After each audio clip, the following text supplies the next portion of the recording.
أعوذ بالله من الشيطان الرجيم بسم الله الرحمن الرحيم رب اشرح لي صدري ويسر لي أمري واحلل عقدة من لساني يفقهوا قولي ربي زدني علما ربي زدني علما ربي زدني علما ஃபதுகுரூனி அதுகுருக்கும். நீங்கள் என்னை நினைவு கூறுங்கள், நான் உங்களை நினைவு கூறுவேன் அப்படிங்கிற அல்லாஹுடைய வாக்குறுதியை நினைவு கூர்ந்தவளாகவும், அவனுடைய அன்பும் அருளும் அவனது கருணையும் மன்னிப்பும் என்றென்றும் உங்கள் மீதும் என் மீதும் நிலவி இருக்க பிரார்த்தித்தவளாகவும் இன்றைய நினைவூட்டலை ஆரம்பம் செய்கின்றேன். அஸ்ஸலாமு அலைக்கும் வரஹ்மத்துல்லாஹி வபரகாத்துஹு. அல்ஹம்துலில்லாஹ், அல்லாஹுடைய கிருபையால ஈமானிய அமர்வுக்கு அப்புறமா மீண்டும் ஒரு வகுப்புக்காக நம்ம எல்லாரும் ஒன்றிணைஞ்சிருக்கோம். எல்லாரும் எப்படி இருக்கீங்க? நல்லா இருக்கீங்களா? இன்ஷா அல்லாஹ் இன்னைக்கான வகுப்பு எதை பத்தி அப்படின்னா, ரமலானை பத்தி தெரிஞ்சுக்கப்போம். ரமலானும் நாமும். ரமலான் நம்ம கிட்ட என்ன எதிர்பார்க்குது, எதுக்கு இந்த மாதத்தை அல்லாஹ் கொடுத்திருக்கான், இதுக்கு என்னென்ன சிறப்புகள் இருக்கு அப்படிங்கிற செய்திகளை தான் இன்ஷா அல்லாஹ் இன்னைக்கு நம்ம தெரிஞ்சுக்க போறோம். அதுக்கு முன்னாடி ஒரு சின்னதா ஒரு இன்ஃபர்மேஷன், ஒரு அறிவிப்பு மட்டும் என்னன்னா, எல்லாருமே கொஞ்சம் ஆக்டிவா கேட்கிற கேள்விகளுக்கு சாட்ல நீங்க ரிப்ளை பண்ணுங்க. சரிங்களா? இது பொதுவா ஏதோ ஒரு பயான் அப்படிங்கிற மாதிரி உட்கார்ந்து அப்படியே கேட்டுட்டே போயிடாம, கேள்விகள் கேட்கப்படும் போது உங்களுக்கு என்ன பதில் தெரியுதோ அதை நீங்க சாட்ல போடலாம். அது கரெக்டா இருக்கணும், தப்பா இருக்கு அப்படிலாம் எதுவும் நீங்க யோசிக்காது. உங்களுக்கு தெரிஞ்ச பதில இன்ஷால்லா சாட்ல போடுங்க. அப்பதான் இன்னும் கொஞ்சம் கிளாஸ் வந்து நம்மளுக்கு புரியிற வகையில போகக்கூடியதா இருக்கும் இன்ஷால்லா. சரி. அல்லாவுடைய கிருபையில நம்ம எல்லாருமே இறைவன் கிட்ட இருந்து வாங்கிக்கிட்ட இந்த நேர்வழியை வச்சுட்டு இந்த உலகத்துல வாழ்ந்துட்டு இருக்கோம். இப்படிதானே? அல்லாஹ் நமக்குன்னு கொடுத்த ஒரு பெரிய அன்பளிப்பு. இந்த உலகத்துல இருக்க ஒவ்வொரு இறை நம்பிக்கையாளர்களுக்கும் அல்லாஹ் கொடுத்த முதலாவது அன்பளிப்பு என்ன அப்படின்னா, அவங்களுடைய ஆரோக்கியம், சொத்து, குடும்பம், பிள்ளைகள், இது எல்லாத்தையும் விடவும் ஒரு இறை நம்பிக்கையாளருக்கு கிடைத்த அன்பளிப்பு அல்லாஹ் கிட்ட இருந்து வந்த நேர்வழி. இறைவன் ஒருவன் தான் அப்படிங்கிற நம்பிக்கைய அல்லாஹ் நம்ம உள்ளத்துக்கு கொடுத்ததுக்கு அல்லாவுக்கு நம்ம எவ்வளோ நன்றி சொன்னாலும் அது ஈடே ஆகாது. இது அல்லாஹ் நமக்கு கொடுத்த மிகப்பெரிய அருட்கொடை. நம்ம நினைக்கலாம், நம்ம வேண்டின அருட்கொடை அல்லாஹ் நமக்கு தரலையே, நம்ம எதிர்பார்த்த ஒரு விஷயத்த அல்லாஹ் தரலையே, நம்ம இவ்வளோ நாள் ஒரு துவா செஞ்சுட்டு இருந்தோம் அல்லாஹ் அதை தரலையே அப்படின்னு நம்ம கவலைப்பட்டுட்டு இருக்கலாம். ஆனா எதை நம்ம கவனிக்காம இருக்கோம்னா, இறைவன் நமக்கு அவ்வளவு ஒரு அற்புதமான ஒரு அன்பளிப்பு ஒண்ணு கொடுத்திருக்காங்கல்ல. அல்லாஹுவை மட்டும் நம்பக்கூடிய ஒரு இதயம். அது எல்லாருக்கும் இருக்குதானே? அல்லாஹ் மேல எல்லாருக்கும் நம்பிக்கை இருக்குதானே? நம்ம கொஞ்சம் கொஞ்சம் அசால்ட்டா இருந்தாலும், சோம்பலா இருந்தாலும், இபாதத்துகளை கவனக்குறைவு அப்பப்ப நமக்கு வந்தாலும், அல்லாஹ் இருக்கான் அப்படிங்கிற அச்சம் இருக்கு. அல்லாஹ் மேல ஒரு நம்பிக்கை இருக்கு. இறைவன் இருக்கான், அல்லாஹ் என் கூட இருக்கான், நம்ம தவறு செய்யும் போதெல்லாம் அல்லாஹ் பார்த்துட்டு இருக்கான் அப்படிங்கிற ஒரு பயம் இருக்கு. நமக்கு கவலை ஏற்படும் போதெல்லாம் அல்லாஹ் என் அருகிலதான் இருக்கான் அப்படிங்கிற ஒரு எண்ணம் நமக்கு வரும். சோதனைகள் வரும்போதெல்லாம் அல்லாஹ் நம்ம எப்படியாவது இதுல இருந்து வெளியில கொண்டு வந்துருவான் அப்படிங்கிற நம்பிக்கை இருக்கு. இருக்குதானே? அப்போ இந்த நம்பிக்கைய அல்லாஹ் நமக்கு கொடுத்தது அல்லாஹுடைய அன்பளிப்பு. அல்லாஹ் மேல உள்ள நம்பிக்கைய, இதுதான் நேர்வழி, இதுதான் இஸ்லாம், இதுதான் இறைவன் அப்படிங்கிற நம்பிக்கைய அல்லாஹ் நமக்கு கொடுத்தது. இறைவன் கொடுத்திருக்க அருட்கொடைகள்லயே நமக்கு மிக சிறந்த அருட்கொடை இதுதான். இந்த அருட்கொடைகளை பத்தி நம்ம அப்படியே ஒரு கவனக்குறைவா இருக்கும், இதை நம்ம அசால்ட்டா எடுத்துருக்கோம். நான் யோசிச்சு பாருங்களேன், இந்த அருட்கொடைய இது நிறைய பயான்கள்ல நான் இதை நினைவூட்டுறது உண்டு. இந்த அருட்கொடை அல்லாஹ் யார் யாருக்கெல்லாம் கொடுக்காத அருட்கொடை.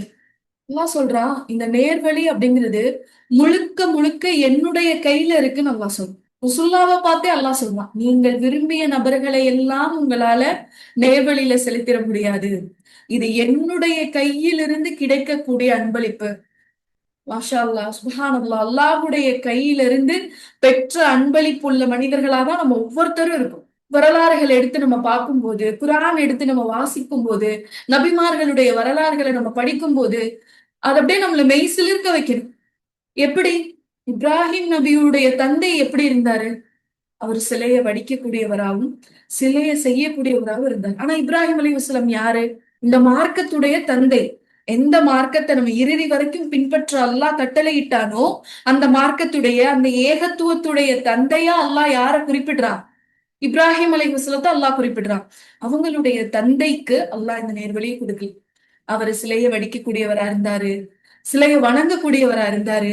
தன்னுடைய மகன் ஏகத்துவத்தை சொன்னதுக்காக அவரையே கொலை செய்ய கூடிய நிலைக்கு வந்தார்.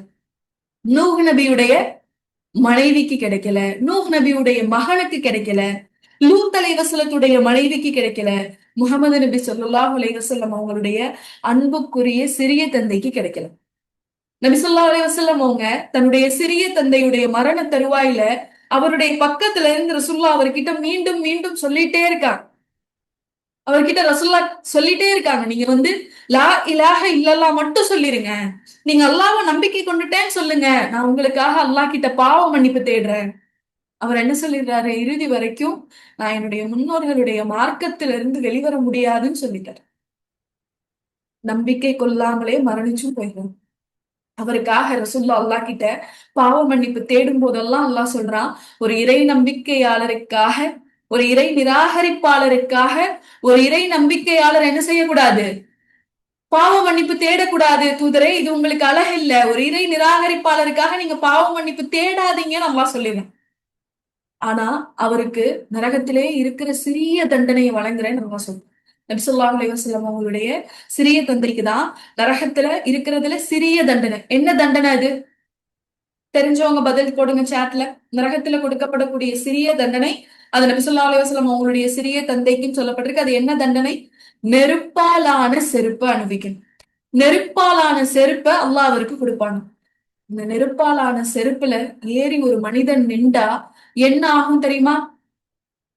அந்த அந்த அந்த நெருப்புடைய உஷ்ணத்தின் காரணமா, அந்த நெருப்புடைய சூட்டின் காரணமா அவருடைய மூளை உருகி, அந்த செப்பல்ல ஏறி நின்ற உடனே, அந்த பாதகையில ஏறி நின்ற உடனே அந்த சூட்டுடைய காரணமா அவருடைய மூளை உருகி அவருடைய கால் வழியா ஒழுகி ஓடுமா. எப்படி ஒரு சின்ன குழந்தை யூரின் போயிட்டா அது அவங்களோட பேண்ட் வழியா, அது கால் வழியா வெளியில வருதோ, அதே போல இந்த செருப்புடைய உஷ்ணத்தின் காரணமா அவன் மனிதனுடைய மூளை உருகி ஓடுமா அவனுடைய கால் வழியா. இது சின்ன தண்டனையா? இந்த தண்டனையில இருந்தெல்லாம் அல்லாஹ் உங்களையும் என்னையும் பாதுகாத்து வச்சுட்டாங்க. ரசூலுல்லாஹ் சொல்றாங்கல்ல, யாருடைய மனிதல் கடுகளவு ஈமான் இருக்கோ, அல்லாஹ்வை பயப்படுறாரோ, அஞ்சுறாரோ, அல்லாஹ் மேல நம்பிக்கை கொண்டாரோ, உள்ளம் அந்த உள்ளம் நரகத்துக்கு போகாது. கடுகளவு ஈமான் இருக்கக்கூடிய உள்ளத்தை அல்லாஹ் எங்க அனுப்பிச்சிட மாட்டானா? நரகத்துக்கு அனுப்பிச்சிட மாட்டான். உங்களுக்கும் எனக்கும் கடுகளவு ஈமான் இருக்கா? அதை விட அதிகமாவே ஈமான் இருக்கே. அல்லாஹ்வை நம்பக்கூடிய மனிதர்களா இருக்குமே, அல்லாஹ்வுக்கு நன்றி செலுத்துற நாவுடைய மனிதர்களா இருக்குமே, அல்லாஹ்வுடைய நெருக்கத்தை உணரக்கூடிய மனிதர்களா இருக்குமே, துவா செய்யக்கூடிய நாவுகள் அல்லாஹ் நமக்கு கொடுத்திருக்கானே. அல்லாஹ் நமக்கு கொடுத்தது எவ்வளோ பெரிய அருட்கொடை, இவ்வளோ பெரிய அருட்கொடை. இந்த நேர்வழி அப்படிங்கிறது பாரம்பரியமா அல்லாஹ் யாருக்கும் கொடுக்க மாட்டான். நான் இன்னைக்கு நேர்வழியில இருக்கேன்னா என் பிள்ளையும் நேர்வழியில இருக்குன்னு சொல்ல முடியாது. என்னுடைய தாய் தகப்பனும் இறுதி வரைக்கும் நேர்வழியில இருப்பாங்கன்னு சொல்ல முடியாது. இது தொன்று தொட்டோ பாரம்பரியமாவோ குடும்ப சொத்தோ கிடையாது. இது அல்லாஹ் கொடுக்கிற அன்பளிப்பு. முழுக்க முழுக்க அல்லாஹ் கொடுக்கிற அன்பளிப்பு நேர்வழி. அல்லாஹ் தன்னுடைய கரங்கள்ல வச்சு, தன்னுடைய கரங்களால யார நேசிக்கிறானோ, யார விரும்புறானோ அவங்களுக்கு கொடுக்கிற அன்பளிப்பு. சுப்ஹானல்லாஹ். அப்ப நீங்களும் நானும் அல்லாஹுடைய அன்பளிப்ப அவனுடைய கையிலிருந்து வாங்கிட்டு உட்கார்ந்துருக்கோமே, இந்த நேர்வழியை நம்ம சரியா பயன்படுத்துறோமா? இந்த நேர்வழியை நம்ம சரியா பயன்படுத்துறோமா? இவ்வளவு ஒரு பொக்கிஷம், எத்தனை மனிதர்களுக்கு அல்லாஹ் கொடுக்காத ஒரு பொக்கிஷம். நம்மளை சுத்தி எத்தனை பேர் வாழ்றாங்க? சிலைகளை வணங்குறாங்க, கற்களை வணங்குறாங்க, அறிவியனர்களா நடந்துக்கிறாங்க. இவங்க எல்லாருக்கும் மத்தியில் அல்லாஹ் நமக்கு ஒரு அழகான ஒரு அற்புதமா, அழகான ஒரு அன்பளிப்பா இந்த நேர்வழியை கொடுத்திருக்கானே, அதை நம்ம எப்படி நம்மளுடைய வாழ்க்கையில பயன்படுத்திட்டு இருக்கோம்? இந்த அன்பளிப்பை சரியான முறையில பயன்படுத்துறோமா, இல்ல அதை வீணாக்கிட்டு இருக்குமா? என்ன பண்றதா நினைக்கிறீங்க? சரியான முறையில தான் நான் கொண்டு போயிட்டு இருக்கேன். அல்லாஹ் எனக்கு கொடுத்த அன்பளிப்பை வச்சு நான் சரியான முறையில என் வாழ்க்கையை நடத்திட்டு இருக்கேன். நான் எந்த இபாதத்களையும் விடுறது இல்ல, எந்த தொழுகையையும் நான் தவற விடுறது இல்ல, நான் அல்லாஹ்வுக்கு பிடிக்காத எந்த விஷயங்களையும் செய்யறது இல்ல, ஹலால் ஹராமா நான் முழுக்க முழுக்க அல்லாஹ்வுக்காக பேணுறேன். இந்த உலகம் என்னை ஒருபோதும் அல்லாஹ்வை விட்டு தூரமாக்குறது இல்லைன்னு நம்மளால சொல்ல முடியுமா? அந்த அளவுக்கு நம்மளுடைய அந்த அன்பளிப்பை, நேர்வழி அப்படிங்கிற அன்பளிப்பை நம்ம பின்பற்றிட்டு இருக்கோமா? அதை பயன்படுத்திட்டு இருக்கோமா? இல்ல. நம்ம வாழக்கூடிய சூழல் எப்படி இருக்குன்னா, அல்லாஹ் கொடுத்த பொக்கிஷத்தை கவனிக்காம வாழ்ந்துட்டு இருக்கோம். அல்லாஹ் நமக்கு கொடுத்த பொக்கிஷத்தின் மேல அக்கறை இல்லாம வாழ்ந்துட்டு இருக்கோம். அது தூசி படிஞ்சிருக்கா, அல்லாஹ் கொடுத்த அந்த அன்பளிப்பு தூசி படிஞ்சிருக்கா, ஒட்டடைகள் சூழ்ந்திருக்கா, அது எப்படி இருக்கு, அது நல்ல நிலைமையில இருக்கான்னு கூட நம்ம என்ன செய்யறது இல்ல, கண்டுகொள்றது இல்ல. அதை பத்தி நமக்கு கவலையே இல்ல. நம்மளுடைய பொருளாதாரத்துல குறைவு ஏற்பட்டா நமக்கு கவலை வருது. நம்மளுடைய ஆரோக்கியத்துல குறைவு ஏற்பட்டா நமக்கு கவலை வருது.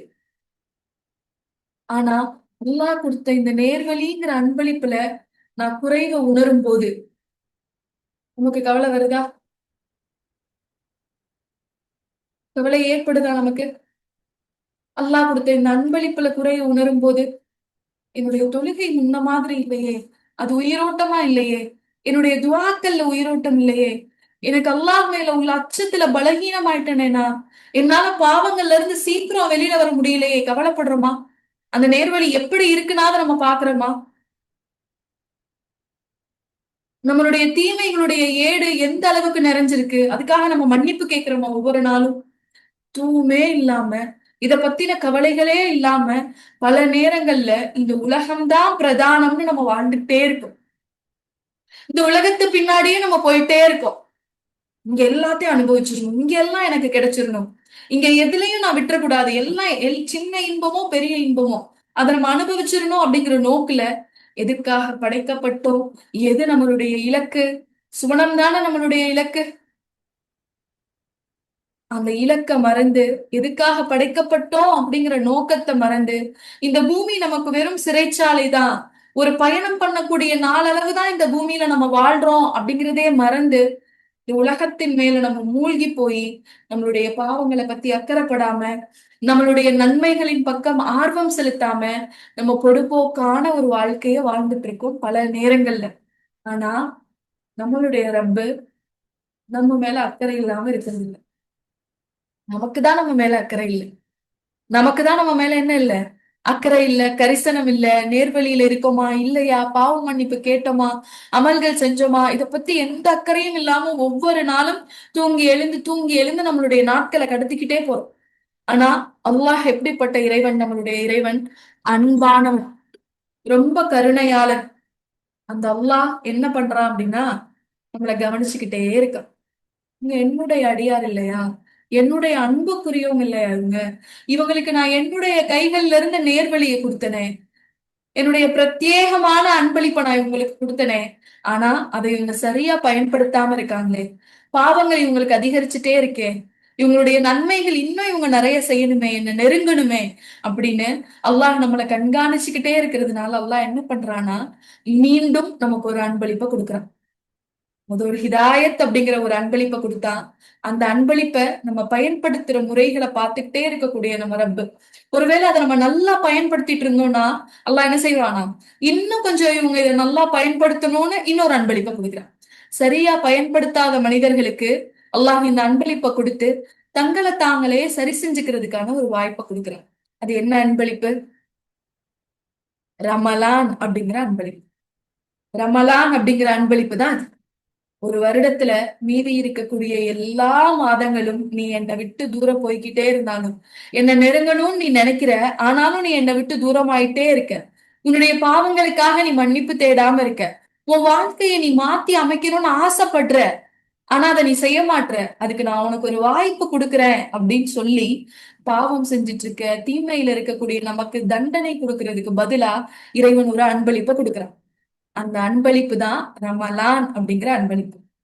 அல்லாஹுடைய அருளும் மன்னிப்பும் நன்மைகளும் குவிஞ்சு இருக்கக்கூடிய மாதம் இது ரமலான். அதனாலதான் பொக்கிஷம்னு சொல்றாங்க. நன்மைகளினுடைய கருவூலம், அது ஒரு கஜானா, அதுல எல்லாம் அல்லாஹ் கொடுத்துக்கிட்டே இருப்பான் அந்த மாதத்துல. அந்த முதலாவது அன்பளிப்பை வாங்கி இருக்கக்கூடிய நம்ம அடுத்து எதை எதிர்நோக்கி இருக்கோம்? அல்லாஹுடைய இரண்டாவது அன்பளிப்பை எதிர்நோக்கியவங்களா இருக்கோம். அல்ஹம்துலில்லாஹ். ரமலானுக்கு இன்னும் எவ்வளவு நாட்கள் இருக்கு?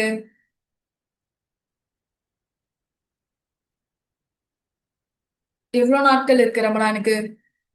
இன்னும் ஓரிரு வாரங்கள். ஓகே, 10 10ல இருந்து 15 நாளைக்குள்ளதான் ரமலானுக்கு இன்னும் நாட்களே இருக்கு. இன்னும் இந்த 2 வாரத்துக்குள்ள நம்ம எதை வாங்கிக்க போறோம்? அல்லாஹுடைய இன்னொரு அன்பளிப்பை நம்ம வாங்க போறோம். அல்லாஹுடைய இன்னொரு அன்பளிப்பை நம்ம வாங்க போறோம் இன்ஷா அல்லாஹ். அதுல அல்லாஹ் நம்மள செலுத்தக்கூடியவனா இருக்க போறான். நேர்வழியை நீங்க வாங்கிட்டீங்க, அதுல நீங்க இன்னும் உங்களை சரிப்படுத்திக்கோங்க அப்படின்னு சொல்லி அல்லாஹ் நமக்கு இன்னும் ஒரு அன்பளிப்பை தர காத்துட்டு இருக்கான். அதுதான் இந்த ரமலான் அப்படிங்கிற மாசம். இன்ஷா அல்லாஹ் இந்த மாதத்துக்குள்ள நம்ம எல்லாருமே நுழையக்கூடியவங்களா இருக்க போறோம். இன்ஷா அல்லாஹ் அல்லாஹ் இந்த மாதத்தை அடையக்கூடிய வாய்ப்பை நமக்கு ஏற்படுத்தி கொடுக்கணும். முழுமையா இந்த மாதத்துல அமல் செய்யக்கூடிய வாய்ப்பை நம்ம ஒவ்வொருவருக்கும் இன்ஷா அல்லாஹ் அல்லாஹ் ஏற்படுத்தி கொடுக்கணும். அப்போ இறைவனுடைய அன்பளிப்பை வாங்குறதுக்கு முன்னாடி அதுல என்னென்னலாம் அல்லாஹ் நமக்காக வச்சிருக்கான் அப்படிங்கறத பத்தி தெரிஞ்சுக்குவோமா இன்ஷா அல்லாஹ். முதலாவதா பாருங்க, இந்த மாதத்துடைய மாண்புகள் என்ன, என்னென்னலாம் அல்லாஹ் சொல்றான், இந்த அன்பளிப்புக்குள்ள என்னென்ன இருக்குன்னு அல்லாஹ் சொல்றான். முதலாவது அல்லாஹ் சொல்லும் போது சொல்றான், இந்த மாதம் சுவனத்தின் கதவுகள் திறக்கப்படுகின்ற மாதம், நரகத்துடைய கதவுகள் பூட்டப்படக்கூடிய மாதம். இந்த மாதம் முழுக்க சொர்க்கத்துடைய கதவு அல்லாஹ் திறந்தே வச்சிருப்பாங்க. இங்க போட்டிருக்கக்கூடிய ஒவ்வொரு பாயிண்ட்டுமே ஹதீஸ்கள், ஆதாரமான நபிமொழிகள்ல இருந்து போட்டிருக்கக்கூடிய விஷயங்கள் தான் இது. அதை நான் உங்களுக்கு ஒரு பாயிண்டா போட்டிருக்கேன். ஓகே. அப்போ இந்த அன்பளிப்பு அல்லாஹ் கிட்ட இருந்து நம்ம பெற்றுக்கொள்ளக்கூடிய நேர்வழிக்கான இரண்டாவது அன்பளிப்பான இந்த ரமலான்ல அல்லாஹ் நமக்காக என்னென்ன ஸ்பெஷலான விஷயங்கள் வச்சு அந்த மாதத்தை அலங்கரிச்சிருக்கான் அப்படின்னு பாருங்களேன். சொர்க்கத்துடைய கதவு அல்லாஹ் திறந்து வச்சிருக்காங்க. சுபஹானல்லாஹ். நரகத்துடைய கதவு அல்லாஹ் பூட்டிடுறாங்க. நபி ஸல்லல்லாஹு அலைஹி வஸல்லம் அவங்க சொல்றாங்க, ரமலானுடைய மாதம் வந்துருச்சு அப்படின்னா, ரமலானுடைய எல்லாருக்குமே பிரேக் ஆகுதா வாய்ஸ்?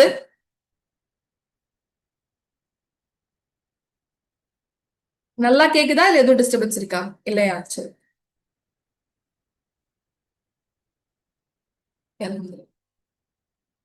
அப்போ ரசூலுல்லாஹ் சொல்லும்போது சொல்றாங்க, ரமலானுடைய நாள் வந்த உடனே, ரமலானுடைய மாதம் ஆரம்பமான உடனே அல்லாஹ் சுவனத்துடைய கதவுகளை திறந்து நரகத்துடைய கதவுகளை பூட்டிடுறான். எப்படின்னா, இந்த மாதம் முழுக்க சொர்க்கவாசல் திறந்தே இருக்கும். இந்த மாதம் முழுக்க அல்லாஹ் நரகத்துடைய வாசலை பூட்டியே வச்சிருப்பான். அப்போ ஒரு இறை அழைப்பாளர் சொல்வாரா அங்க வந்து, நன்மை செய்பவர்களே முன்வாருங்கள். ஏன்னா சொர்க்கத்துடைய கதவு எப்படி இருக்கு? திறந்திருக்கு. திறந்து வச்சுட்டு அந்த இறை அழைப்பாளர் இந்த பூமியில இருக்கக்கூடிய ஒவ்வொரு மனிதனுக்கும் சொல்லக்கூடிய வார்த்தை என்னன்னா, நன்மை செய்பவர்களே முன்வாருங்கள். ஏன்னா சொர்க்க கதவு திறந்திருக்கு. உங்களால எவ்வளவு நன்மைகள் செய்ய முடியுமோ செஞ்சு உங்களுக்காக ஒரு இடத்தை நீங்க சுவனத்துல தயார்படுத்தி வச்சுக்கோங்க. அடுத்தவர் சொல்வாரா, நரகத்தினுடைய கதவு பூட்டப்பட்டிருக்கனால உங்களுடைய பாவம் செய்பவர்களே உங்களுடைய பாவங்களை நிறுத்திக் கொள்ளுங்கள். இந்த மாதத்துல நரகத்துடைய கதவுகள் பூட்டப்பட்டுருச்சு. அப்போ நீங்க செஞ்ச பாவத்துக்கெல்லாம் மன்னிப்பு கேட்டீங்கன்னா அல்லாஹ் உங்களை என்ன செஞ்சிருவான்? மன்னிச்சிருவான். இந்த மாதம் முழுக்க சுவனம் திறந்திருக்கும் போதே நம்ம அதுக்குள்ள போகலைன்னா வேற எப்ப சகோதரிகளை நம்ம அதுக்குள்ள போக முடியும்? வேற எப்போ நம்ம அதுக்கான வாய்ப்பை பெற்றுக்கொள்ள முடியும்?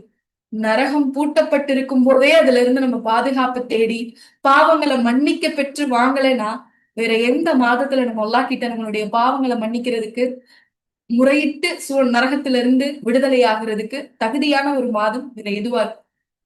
சுவனத்துடைய கதவுகள் திறந்திருக்கக்கூடிய மாதம், நரகத்துடைய கதவுகள் மூடப்பட்டிருக்கக்கூடிய மாதம், ஷைத்தான் விலங்கிடப்பட்டிருக்கக்கூடிய மாதம் இது. இந்த மாதம் வந்துட்டா அல்லாஹ் என்ன செஞ்சிருவானா? ஷைத்தான்கள் எல்லாத்தையும் அல்லாஹ் விளங்கிட்டுருவான்.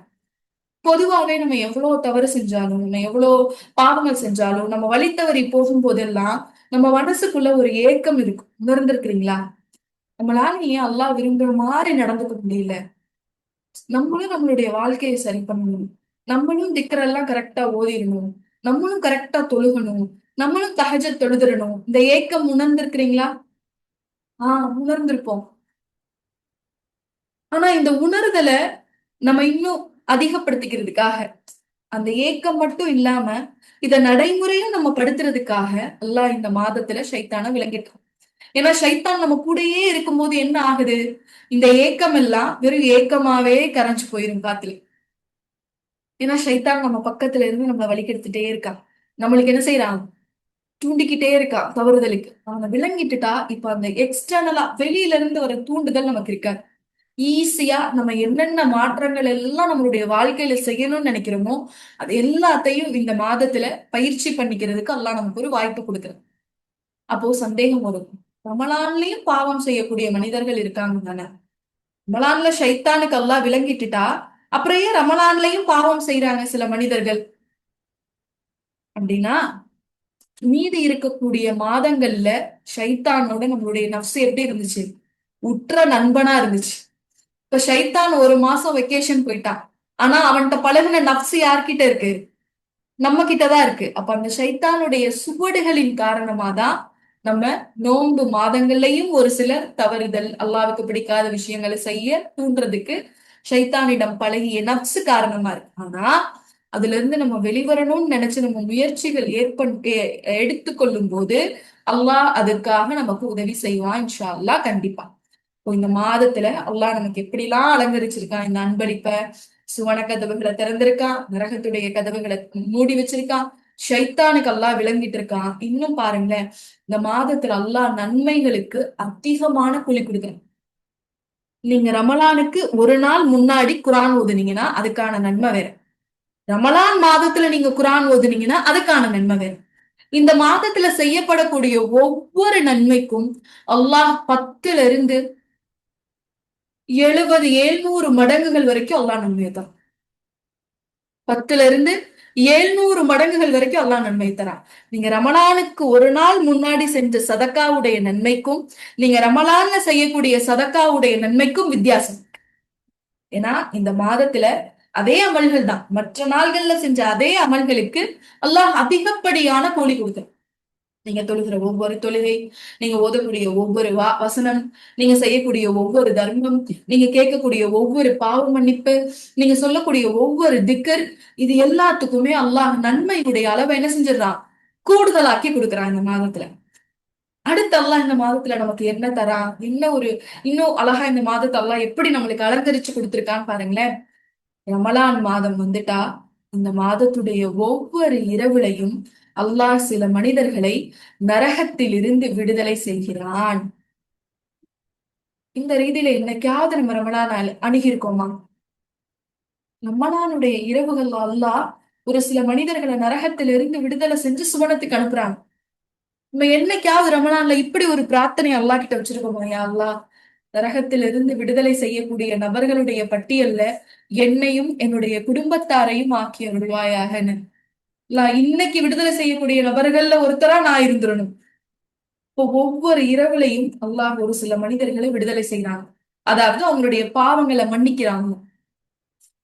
இந்த மாதம் முழுக்க பாவங்கள் மன்னிக்கப்படுகின்ற மாதம். ரசூலுல்லாஹ் சொல்றாங்கல்ல, யார் ரமலானுடைய நாட்கள்ல நம்பிக்கையுடனும் அல்லாஹ் மேல உள்ள நம்பிக்கையுடனும் நன்மையை எதிர்பார்த்தும் நோன்பு நோக்கிறார்களோ அவர்கள் முன் செய்த பாவங்கள் அனைத்தும் மன்னிக்கப்படுது. இது பாவங்கள் மன்னிக்கப்படுறதுக்குன்னே அல்லாஹ் பிரத்யேகமா ஏற்படுத்தியிருக்க மாதம். அப்போ நம்மளுக்கு ஒரு அன்பளிப்பு வெளியில இருந்து பார்த்தா ரமலான் ஒரு அன்பளிப்பு, ஒரு அருட்கொடை, அவ்வளவுதான். நேர்வழி அல்லாஹ் முதலாவது அன்பளிப்பா நமக்கு கொடுத்தா தன்னுடைய கரங்கள்ல இருந்து தனக்கு பிடித்த மனிதர்களுக்கு தேர்வு பண்ணி அல்லாஹ் இந்த நேர்வழியை கொடுத்தான். சுபஹான் அல்லாஹ், அதுல அல்லாஹுக்கு பிடித்த மனிதரா நம்ம ஒவ்வொருத்தரும் இருந்திருக்கோம். அல்லாஹுடைய அன்புக்குரியவங்களா இன்ன வரைக்கும் நம்ம இருந்துட்டு இருக்கோம். அதனாலதான் அல்லாஹ் நமக்கு அந்த நேர்வழி அப்படிங்கிற அன்பை கொடுத்தான், அன்பளிப்பை கொடுத்தான். அதோட விட்டுறாம இரண்டாவது ஒரு அன்பளிப்பு, இந்த நேர்வழியில இன்னும் நம்ம உறுதியாகிறதுக்கு, இன்னும் அல்லாஹ் நம்ம நெருங்குறதுக்கு இரண்டாவதா ஒரு அன்பளிப்பு ரமலான் அப்படிங்கிற அன்பளிப்பை தந்திருக்கான். அதுல இத்தனை விஷயங்களை வச்சு அல்லாஹ் அலங்கரிச்சு அந்த அன்பளிப்பை நமக்கு கொடுத்திருக்கான். சுபஹானல்லாஹ். சரி, இன்னைக்காவது யோசிச்சிருக்கீங்களா? எத்தனை மாதங்கள் இருக்கு? மொத்தம் எத்தனை மாதங்கள் இஸ்லாமிய மாதங்கள்? ஏன் அல்லாஹ் ரமலான மட்டும் ஸ்பெஷலா பிரத்யேகமா தேர்வு செஞ்சிருக்கா? துல்ஹஜ்ல இல்லாத சிறப்பு 12 மாதங்கள் இருக்கு. துல்ஹஜ்ல இல்லாத சிறப்பு, முஹர்ரம், ஏதோ மாதங்கள் இருக்கும்போது ஏன் ரமலானுக்கு இவ்வளவு முக்கியத்துவம்? அல்லாஹ் ஏன் ரமலான் அந்த அன்பளிப்புக்குரிய மாதமா ஏன் செலக்ட் பண்ணிருக்கான்? மாஷா அல்லாஹ். ஏன் அப்படின்னா இந்த மாதம் குரான் அருளப்பட்ட மாதம். ஏன் ரமலானுக்கு நீ இவ்வளோ ஸ்பெஷல் அப்படின்னா இந்த மாதத்துலதான் அல்லாஹ் என்ன பண்ணா? குரான அனுப்புனா, நமக்கு நேர்வழியை அனுப்பிய மாதம் இது. நபி ஸல்லல்லாஹு அலைஹி வஸல்லம் அவங்க பல நாட்களா, பல வாரங்களா, பல மாதங்களா, பல ஆண்டுகளா, கிட்டத்தட்ட அறிஞர்கள் சொல்றாங்க 2 ஆண்டுகள் கிட்ட நபி ஸல்லல்லாஹு அலைஹி வஸல்லம் அவங்க ஹிரா குகையில இருந்து நம்மளுடைய ரப்பு கிட்ட, தன்னுடைய இறைவன் கிட்ட, யா அல்லாஹ் எனக்கு நேர்வழியை கொடு, என்ன நேரான பாதையில செலுத்து, உனக்கு பிடித்த ஒரு மனிதனா என்ன மாற்று, எது நேர்வழின்னு எனக்கு காட்டு அப்படின்னு தனிமையில இறைவன் கிட்ட இருந்து உரையாடிக்கிட்டே இருந்தாங்க ரசூலுல்லா ஹிரா குகை. ரசூலுல்லா ஹிரா குகைக்கு போனாங்க. ஹிரா குகையில இருக்கும்போது குர்ஆன் அருளப்பட்டது அப்படின்னு அது வெறும் செய்தியா நம்ம கடந்து போயிடும். ஹிரா குகையில ரசூலுல்லா என்ன பண்ணாங்க? நம்மளால ஒரு 20 நிமிஷம் இல்ல நம்மளால ஒரு அரை மணி நேரம் ஒரு இடத்துல தொழுகை முடிஞ்ச உடனே பர்ல தொழுகை முடிஞ்சிட்டு ஒரு 15 நிமிஷம் அதே இடத்துல எந்திரிக்காம உட்காந்து திக்ர் செஞ்சுட்டு எந்திரிக்க முடியுதா? இல்ல நமக்கு அவசரமா தொழுது முடிச்சோடனே இந்த இடத்த விட்டு எந்திரிச்சோம். ஃப்ரீயா இருக்கிற நேரம் அமைதியா உட்கார்ந்து எதை பத்தியும் யோசிக்காம திக்ர் செஞ்சுட்டு நம்மளால உட்கார முடியுதா? முடியறது இல்ல. அவசரம். அடுத்தடுத்து இந்த உலகத்துல என்ன விஷயங்கள் இருக்கு அதை தேடி போகணும் அப்படிங்கிற ஆர்வம். யோசிச்சு பாருங்க. ரசூல்லா ஹிரா குகையில என்ன செஞ்சாங்க? தனிமையில இருந்து தன்னுடைய இறைவன் கிட்ட உரையாடிக்கிட்டே இருந்தாங்க. நேரங்கள் கிடையாது, நாட்கள் கிடையாது, வாரங்கள் கிடையாது, மாதங்கள் கிடையாது, ஆண்டு கணக்குல ரசூல்லா அதை செஞ்சுட்டு இருந்திருக்காங்க. யா அல்லாஹ் எனக்கு நேர்வழியை கொடு, எனக்கு நேர்வழியை கொடு, எது நேர்வழின்னு எனக்கு அடையாளமாக்கி கொடு. இப்போ கிட்டத்தட்ட நபி ஸல்லல்லாஹு அலைஹி வஸல்லம் உங்களுடைய இத்தனை ஆண்டு ஏறக்குறைய 2 ஆண்டுகளுடைய இந்த நேர்வழிக்கான உரையாடலுக்கு பின்பா அல்லாஹ் முதல்ல நேர்வழியை இறக்குறான், குரானை இறக்குறான். எந்த வசனத்தை கொண்டு அல்லாஹ் ஆரம்பிக்கிறான் குரான? இக்ர அப்படிங்கிற வசனத்தை கொண்டு அல்லாஹ் ஆரம்பிக்கிறேன். இப்ப இந்த முதலாவது வார்த்தை ரசூல்லா கேட்டுட்டு இருந்த அந்த நேர்வழிக்கான இந்த முதலாவது நேர்வழியுடைய வார்த்தை இக்ரஹ் பிஸ்மி அப்படிங்கிற அந்த வார்த்தை அருளப்பட்ட மாதம் ரமலானுடைய மாதம். அதனாலதான் அல்லாஹ் இந்த அன்பளிப்பு எல்லாத்தையும் ரமலான்ல கொண்டு வந்து வச்சிருக்கான். உன்னுடைய நேர்வழியை சரி பண்ணிக்கிறதுக்காக தானே நான் உனக்கு இன்னொரு அன்பளிப்பு தரேன். அத இந்த நேர்வழி எந்த மாதத்துல அருளப்பட்டதோ அந்த மாதத்திலே உனக்கு தரேன்னு அல்லாஹ் கொடுக்குறேன். ரமலான் மாதம் எத்தகையது என்றால் அதில்தான் மனிதர்களுக்கு முழுமையாக வழிகாட்டியாகவும் தெளிவான சான்றுகளை கொண்டதாகவும் நன்மை தீமைகளை பிரித்தறிவிப்பதுமான அல் குரான் இறக்கி பெற்றது. ஆகவே உங்களில் எவர் அம்மாதத்தை அடைகிறாரோ அவர் அம்மாதம் நோன்பு நோற்று கொள்ளட்டும் நல்லா கட்டளையிடுறான். அப்போ வான்மறை அருளப்பட்ட மாதம். அதனால அல்லாஹ் என்ன செய்யறான்? இந்த மாதத்துல நமக்கு நிறைய அன்பளிப்புகளை கொடுத்து இந்த மாதத்தை நமக்கு ஒரு அன்பளிப்பா ஏற்படுத்தி கொடுத்திருக்கு. அடுத்ததா ஏன் அல்லாஹ் இந்த மாதத்துல நம்மள நோன்பு வைக்க சொல்றான்? இவ்வளவு அன்பளிப்பு கொடுத்தா சரி, இவ்வளவு அன்பளிப்பு கொடுத்தா அது ரமலான்ல அல்லாஹ் கொடுத்திருக்கான். ஏன் நோன்பு? அல்லாஹ் சொல்றான், உங்களுக்கு கொடுத்த நேர்வழிக்கு நன்றி செலுத்துவதற்காக. உங்களுக்கு கொடுத்த நேர்வழிக்கு நன்றி செலுத்துவதற்காக நீங்க நோன்பு வைங்க. பொதுவா நம்ம மக்கள் கிட்ட ஒரு புரிதல் இருக்கு. நோன்பு ஏன் வைக்கிறோம் அப்படின்னு கேட்டா ஏழைகளுடைய பசியை அறியறதுக்காக, தாகத்தை அறியறதுக்காக, அல்லாஹ்வுடைய ரிஸ்க்குடைய இம்பார்ட்டன்ஸ் அறியறதுக்காக நம்ம நோன்பு வைக்கிறோம் அப்படின்னு சொல்லப்படுது. அது கரெக்டான புரிதல் அது இல்ல. கரெக்டான புரிதல் என்ன? அல்லாஹ் ஏதோ தன்னுடைய திருமறை குரான்ல சூரா பக்கரால நோன்பு ரமலானை பத்தி சொல்லும் போது அல்லாஹ் என்ன சொல்லிட்டு வரான்? இந்த மாதத்துல குரான் மனிதர்களுக்கு நேர்வழி காட்டக்கூடிய குரானை நாங்க இறக்கணும். இந்த நேர்வழிக்காக நீ அல்லாவுக்கு நன்றி செலுத்தும் விதமா நோன்பு வைங்க அப்படின்னு அல்லாஹ் நமக்கு கட்டளையிடு. அப்போ நம்ம நோன்பு வைக்கிறதுக்குரிய காரணம் இறைவன் கிட்ட இருந்து பெற்றுக்கொண்ட இந்த அன்பளிப்புக்கு ஒரு தேங்க்யூ சொல்றதுதான் காரணம். ஒரு நன்றி செலுத்துற விதமா தான் நம்ம என்ன செய்யறோம்? இந்த மாதத்துல நோன்பு வைக்கிறோம். அல்ஹம்துலில்லாஹ். எவ்வளவோ அமல்கள் இருக்கு நன்றி செலுத்துறதுக்கு. எவ்வளவோ அமல்கள் இருக்கு. அல்லாஹ் நம்மள தொழுகையை அதிகப்படுத்தி நன்றி செலுத்த சொல்லி இருந்திருக்கலாம்.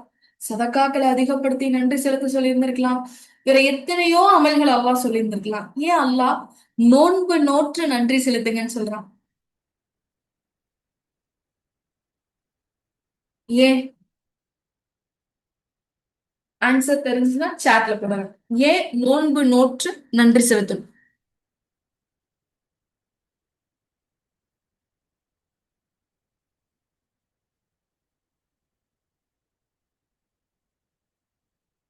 உடலாலும் உள்ளத்தாலும் ஃபாஸ்டிங். அதான் ஏன் ஏன் நோன்பு நோக்கணும்? நன்றி செலுத்துறதுக்கு எத்தனையோ அமல்கள் இருக்கும்போது ஏன் அல்லாஹ் நோன்பை தேர்வு செஞ்சு நன்றி செலுத்துவதற்குரிய அமலா கொடுத்திருக்கான்?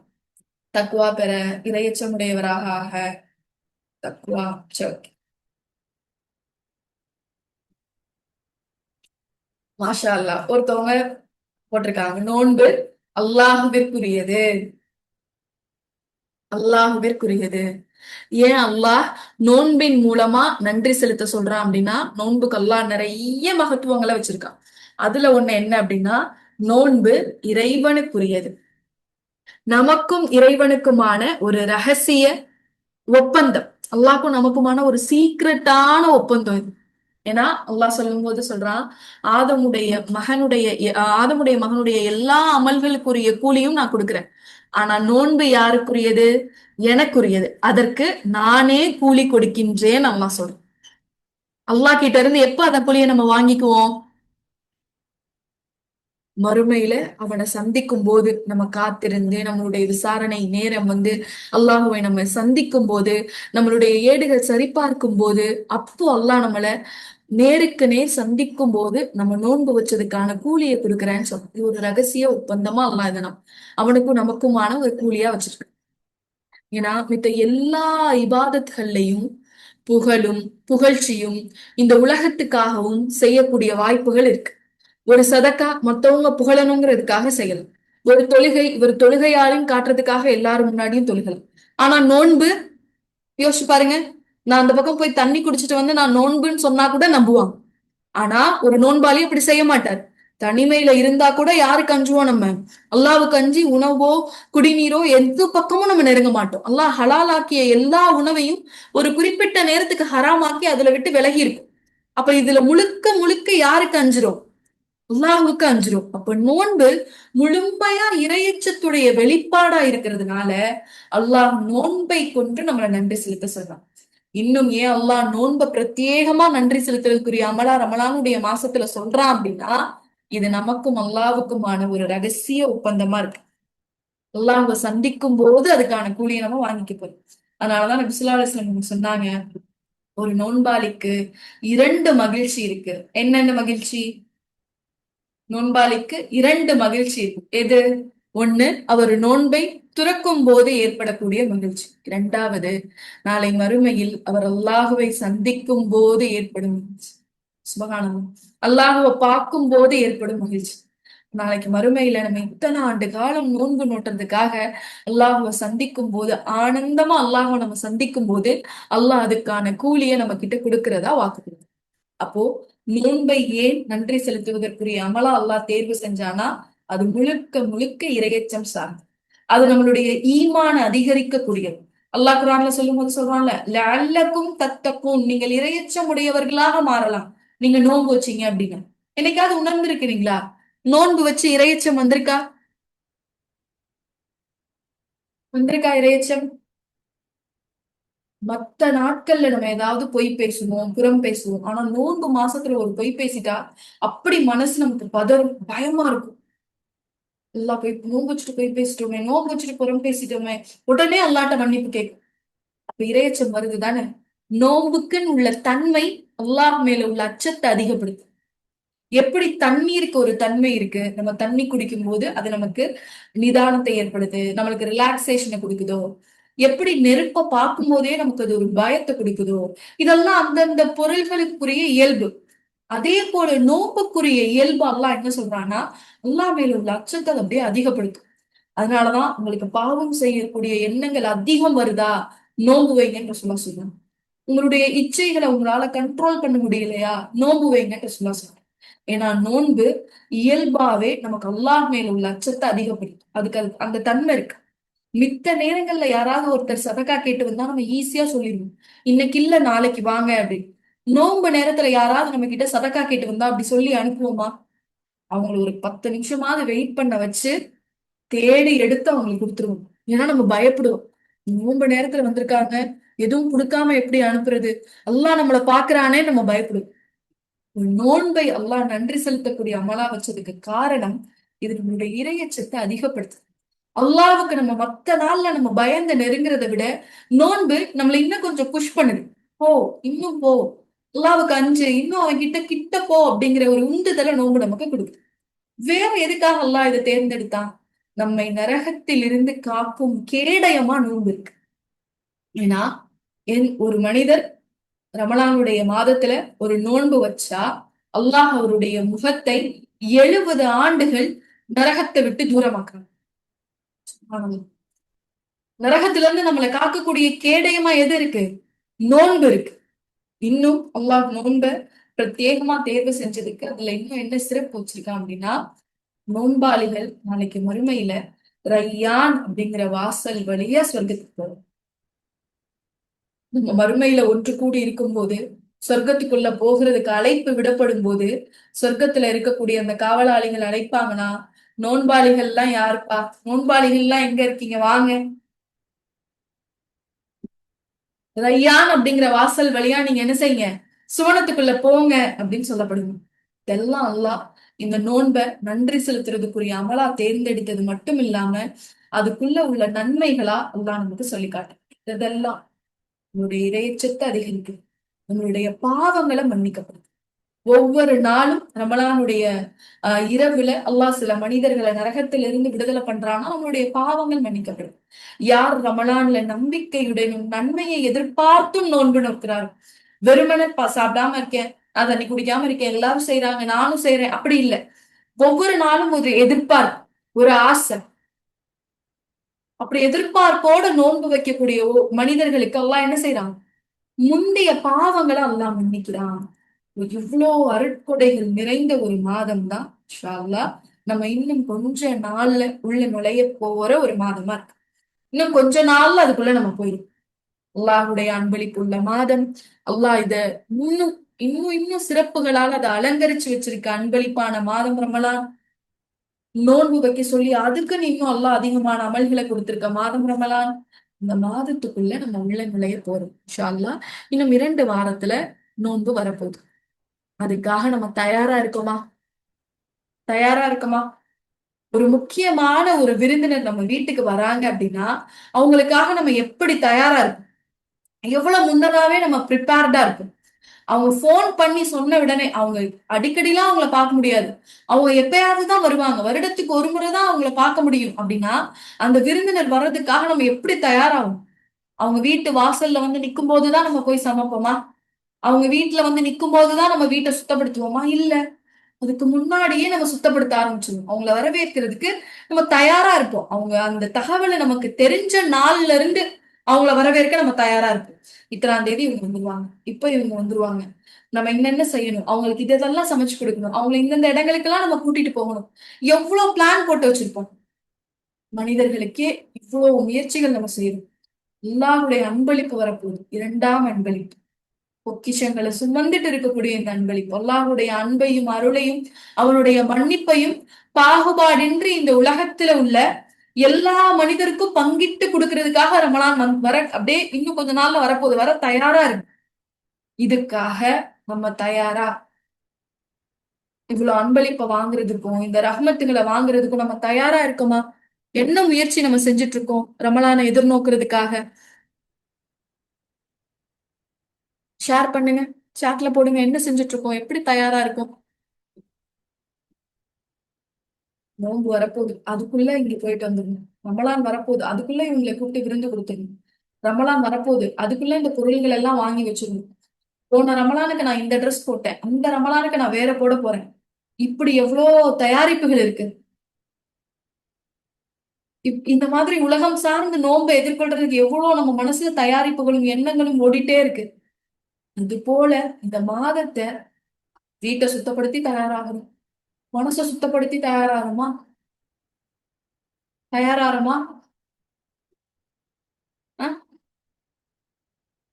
அமல்கள் அளவுல எப்படி இந்த மாதத்துக்கு நம்ம தயாரா இருக்கோம்? ஸல்லல்லாஹு அலைஹி வஸல்லம் அவங்க பாருங்க, நோம்புக்கு ரசூலுல்லாஹ் எப்ப தயாராவாங்க, நம்மளாம் எப்ப தயாராவோம்? பிறை பார்த்தாச்சுன்னு சொன்ன உடனே தான் தயாரா. பிறை பார்த்தாச்சுன்னு சொன்ன உடனே தான் தொழுகைகளை சரியா செய்வோம், குரான் எடுத்து ஓதுவோம், குரானை தேடுவோம். என்னோட குரானை எங்கேயோ வச்சுட்டேன், மேல இருந்து அதை எடுத்து தூசி தட்டி ஓதுவோம். ஆனா நபி ஸல்லல்லாஹு அலைஹி வஸல்லம் அவங்களும் சஹாபாக்களும் இந்த மாதத்துக்காக அல்லாஹுடைய அன்பை பெறுறதுக்காக எப்ப தயாராவாங்க அப்படின்னா 2 மாதங்களுக்கு முன்பாவே தயாராயிரும். 2 மாதங்களுக்கு முன்பாவே தயாராயிருவாங்க. எப்ப இருந்து? ரஜபுல இருந்து தயாராயிரும். ரஜபு, ஷாபான், ரமலான். அப்போ ரஜபுலே நபி ஸல்லல்லாஹு அலைஹி வஸல்லம் அவங்க நோன்புக்காக தயாராயிருவாங்க. யோசிச்சு பாருங்க. அப்ப அவங்களுக்கு எவ்வளவு ஆசை இருக்கு.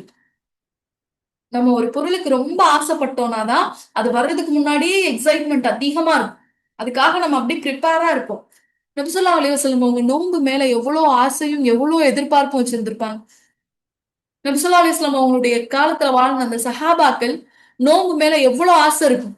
எவ்வளவு ஆசை இருந்திருந்தா 2 மாதத்துக்கு முன்னாடியே நோன்புக்கு தயாராயிருப்பாங்க. நம்ம எல்லாம் குறைஞ்சபட்சம் ஒரு வாரம் இல்ல ஷாபான் 15க்கு மேல தயாராறோமா? நோன்பு வரப்போகுது, குர்ஆன் ஓதிரணும், இதெல்லாம் செய்யணும்னு. ரசூலுல்லாஹ்வ பாருங்க 2 மாதங்களுக்கு முன். அந்த அளவு ஆசை நம்ம மனசுல இருந்தா தானே நம்ம அப்படி தயாராக முடியும். ஆசையும் எதிர்பார்ப்பும் கம்மியா இருந்துச்சு அப்படின்னா அந்த மாதத்தை நம்ம முழுமையா பயன்படுத்த முடியாது. ரசூலுல்லாஹ்க்கு இந்த ஆசை அவ்வளவு அதிகம். சஹாபாக்களுக்கு அவ்வளவு அதிகம்.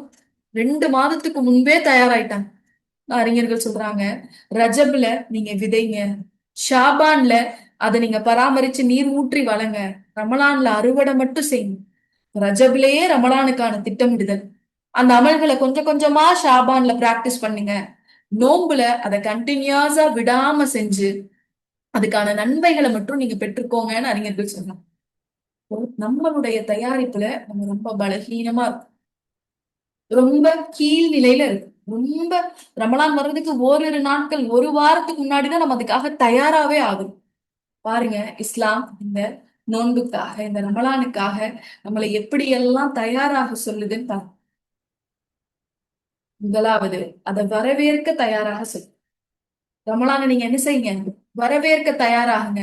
எப்படி வரவேற்கலாம் ரமலான? இது வரைக்கும் யாரெல்லாம் நான் ஒவ்வொரு ஆண்டும் ரமலான வரவேற்பேன், இந்த முறையில நான் வரவேற்பேன் அப்படி ஏதாவது இருக்கா?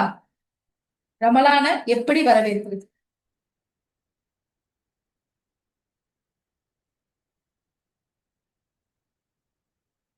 ஏதாவது இருந்துச்சுன்னா சாட்ல போடுறீங்களா? எப்படி வரவேற்கலாம்? இல்ல இது வரைக்கும் நான் அப்படி வரவேற்றது இல்ல. ஆனா இந்த சிறப்புகள் எல்லாத்தையும் பார்த்து தெரிஞ்சுக்கிட்ட உடனே நான் இப்படிலாம் ரமலான வரவேற்கணும்னு நினைக்கிறேன். அப்படி ஏதாவது இருந்தாலும் சாட்ல போடும். தஹஜ்ஜத் தொழுது வரவேற்கணும்னு நினைக்கிறாங்க. மாஷா அல்லாஹ். தராவிஹ் தொழுகை, நல்ல அமல்கள் செஞ்சு வரவேற்கணும். குரான ஓதி வரவேற்கணும். சரி. நபி ஸல்லல்லாஹு அலைஹி வஸல்லம் அவங்க அவங்களுடைய வழிமுறைகள்ல இருந்து, சஹாபாக்களுடைய வாழ்க்கை முறைகள்ல இருந்து இஸ்லாம் நமக்கு ஒரு விஷயத்த கத்துக் கொடுக்குது. ரமலானை எப்படி வரவேற்கணும் அப்படிங்கிறது. அமல்களுக்கு முன்னாடியே ஒரு நிலையை அதுக்கு இஸ்லாம் நமக்கு கற்றுக் கொடுக்குது. அது என்ன அப்படின்னா, உள்ளத்தால வரவேற்க தயாரா. முதல்ல நம்மளுடைய உள்ளத்தால என்ன செய்யணுமா? ரமலான வரவேற்க தயாராகணும். உள்ளத்தால எப்படி நம்ம வரவேற்க முடியும்? ரமலானே வருகனா சொல்ல முடியும்? எப்படி நம்மளுடைய உள்ளத்தால ரமலான வரவேற்கிறது? அதுல முதலாவது ஸ்டெப் என்னன்னா, இதனுடைய அருள்களை நம்ம உணரணும். உண்மையிலேயே ரமலான் இவ்வளவு அருள்கள் உடையது. அல்லாஹ் இதுல இவ்வளவு அருள்கள் கொடுத்திருக்கான். என்னுடைய பாவங்கள் நிறைய இருக்கு. ஆனா அல்லாஹ் இதை இந்த மாதத்துல மன்னிக்கிறேன்னு சொல்றானே, இது உண்மையிலேயே ஒரு அருள் தான். அல்லாஹ் நிறைய நன்மைகள் தரேன்னு சொல்றானே, என்னுடைய வாழ்நாள் முழுக்க நான் நன்மைகள் ரொம்ப குறைவா செஞ்சுட்டேனே, ஆனா ரமலான்ல செய்யும் போது அல்லாஹ் அந்த கூலியை அதிகப்படுத்தி தரானே, இப்ப இது அருள் தான் அப்படிங்கிறத மனதார உணர சொல்லு. உணர்ந்த உடனே அதுக்காக நன்றி செலுத்த சொல்லுது. நன்றி செலுத்து. இவ்வளவு சிறப்பு நான் உனக்கு கொடுத்திருக்கேன்ல, அல்லாவுக்கு நன்றி செலுத்தியா அல்லாஹ். ரமலான் அப்படிங்கிற ஒரு மாதத்தை கொடுத்து என்னை தூய்மைப்படுத்துறதுக்கு நன்றி. யா அல்லாஹ், ரமலான் ஒரு மாதத்தை கொடுத்து உன்னை நெருங்கக்கூடிய வாய்ப்பை எங்களுக்கு ஏற்படுத்தி கொடுத்ததுக்கு நன்றி. இப்போ உணர்ந்து அதுக்கு நம்ம நன்றி செலுத்தணும்னு இஸ்லாம் கத்துக் கொடுக்குது. அடுத்து இந்த 3வது விஷயத்துல என்னன்னா, அதுக்காக துவா செய்ய சொல்லுது. நம்ம எத்தனை பேர் ரமலானுக்காக துவா செய்யறோம்? துவா செய்யறோமா? யா அல்லாஹ், ரமலானை அடையக்கூடிய மனிதர்களா எங்களை ஆக்கி வை, துவா செய்யறோமா? ரமலானுக்கு முன்னாடி மரணிச்சு போயிட்டா என்ன செய்யறது? இவ்ளோ சிறப்பும் தெரிஞ்சுக்கிட்டதுக்கு அப்புறம் அதை அனுபவிக்கக்கூடிய வாய்ப்பு இல்லாம நம்ம இறந்து போயிட்டா என்ன பண்றது? அல்லாஹ் நமக்கு அந்த வாய்ப்பை கொடுக்காம போயிட்டானா என்ன பண்றது? ஒரு ஒரு ரன்னிங் ரேஸ் நீங்க பாத்துட்டு இருக்கீங்க. அதுல ஒரு ஒரு முதலாவது ஒருத்தர் வேகமா ஓடி வர்றாரு. ஆனா அவர் அந்த எல்லைக்கு வர்றதுக்கு முன்னாடி, அந்த எல்லைக்கு வர்றதுக்கு முன்னாடி மயங்கி கீழே விழுந்துடுறாரு. பினிஷிங் லைன் வர்றதுக்கு முன்னாடி மயங்கி கீழே விழுந்துடுறாரு. அப்ப அவரை பார்க்கும்போது நமக்கு எப்படி இருக்கும்? வின் பண்ணதை நெருங்கி வந்துட்டாரு, பரிசு தொகையை அடிக்கிறதுக்கான கிட்டக்க வந்து அவர் இப்படி நடந்துருச்சு அவருக்கு. அதே போல அல்லாஹ் இந்த நன்மைகள் எல்லாத்தையும் நம்ம தெரிஞ்சுக்கிட்டதுக்கு அப்புறம், இதை உணர்ந்ததுக்கு அப்புறம் கிட்டக்க கொண்டு வந்து அந்த வாய்ப்பை நமக்கு கொடுக்காம போயிட்டா நம்ம என்ன பண்றது? அதுக்காக அதிகமா அல்லாஹ் கிட்ட நம்ம என்ன செய்யணும்? துவா செய்யணும். அப்ப உள்ளத்தால வரவேற்கிறதுனா, அது அருள்கொடைன்னு உணரணும், அதுக்கு நன்றி செலுத்தணும், அதுக்காக அல்லாஹ் கிட்ட துவா செய்யணும். யா அல்லாஹ், இந்த ரமலானை அடையக்கூடிய வாய்ப்பை எனக்கு கொடு. இந்த ரமலான் அடையக்கூடிய வாய்ப்பை எனக்கு கொடு. இதை அடைஞ்சு இதுல இருக்கக்கூடிய ஒவ்வொரு நல்ல அமல்களையும், இதுல நீ வச்சிருக்க ஒவ்வொரு அருளையும் அனுபவிக்கக்கூடிய வாய்ப்பை எனக்கு கொடு அப்படின்னு சொல்லி அல்லாஹ் கிட்ட என்ன செய்யணும்? துவா செய்யணும். இன்னும் அல்லாஹ்ட்ட எப்படி துவா செய்யணும்னா, யா அல்லாஹ், ஆரோக்கியமான நிலையில இந்த நோன்பை கழிக்கக்கூடிய வாய்ப்பை எனக்கு குடுன்னு துவா ரமலான் மாதத்துல உடல்நிலை சரியில்லாம போச்சுன்னா என்ன ஆகும்? ஒழுங்கா நோன்பு முடியுமா? நமக்கு உடல்நிலை சரியில்லாம போச்சுன்னா நம்ம குடும்பத்துல இருக்க எல்லாருடைய நோன்பை அது பாதிக்குமே. நோன்பு வைக்க முடியாது, காலையில தஹஜ்ஜுதுக்கு எந்திரிக்க முடியாது, உட்கார்ந்து குர்ஆன் ஓத முடியாது. ஆரோக்கியத்தை அல்லாஹ்ட்ட கேட்க வேணாமா? நம்ம நினைக்கிறோம், அல்லாஹ் நம்மளுக்கு ஆரோக்கியத்தை இல்லாம ஆக்கணும்னா அதுக்கு பல நாட்கள் ஆகணும், பல வாரம் ஆகணும். அல்லாஹ் நாடுனா ஒரு நரம்பு அல்லாஹ் மாத்திட்டானா உங்களுடைய கையும் காலும் வேலை செய்யாம போயிடும். பக்கவாதம் ஏற்படுது. பக்கவாதம் ஏற்படுறதுக்கு உடம்புல பெரிய பெரிய மாற்றங்கள்லாம் எதுவும் நிகழ்றது இல்லையே. சின்ன நரம்புல சில மாற்றம். முதுகு உட்காரவே முடியாத அளவு பேக் பெயின். அந்த டிஸ்கோட வரிசை அமைப்புல சின்னதா ஒரு மாற்றம். அதனால அவங்களால உட்கார முடியாம போகுது. அங்க இருக்கிற நரம்புல ஒரு சின்ன மாற்றம். அவங்களுடைய காலே வேலை செய்யாம போயிடுது. இப்ப பாருங்க, அல்லாஹுடைய அல்லாஹுடைய ஆற்றல் அவன் ஒரு ஒரு நரம்பு மாத்திட்டான் அப்படின்னா நம்மளுடைய உடல் நலம் இன்னைக்கு கேள்விக்குறியா மாறி. அப்படி ஏதாவது ஒண்ணு ரமலான்ல அல்லாஹ் நமக்கு அப்படி ஒரு சோதனையை கொடுத்துட்டானா இந்த நன்மைகள் எல்லாத்தையும் நம்ம முழுசா அடைய முடியுமா? நம்ம நிறைய பிளான் வச்சிருப்போம். தஹஜ்ஜத் தொழுகணும், குர்ஆனை முடிக்கணும், திக்ர்கள் செஞ்சிடணும். உடல்நலம் சரியில்லாம போயிடுச்சுன்னா இதுல எதையுமே பண்ண முடியாம போயிடுங்க. ரமலானுக்கு ஆசைப்பட்டு அதை எதிர்பார்த்து காத்துட்டு இருக்கக்கூடிய நம்ம அதை உள்ளத்தால வரவேற்க ஆரம்பிக்கும் போது உணர்ந்து நன்றி செலுத்தி துவா செய்.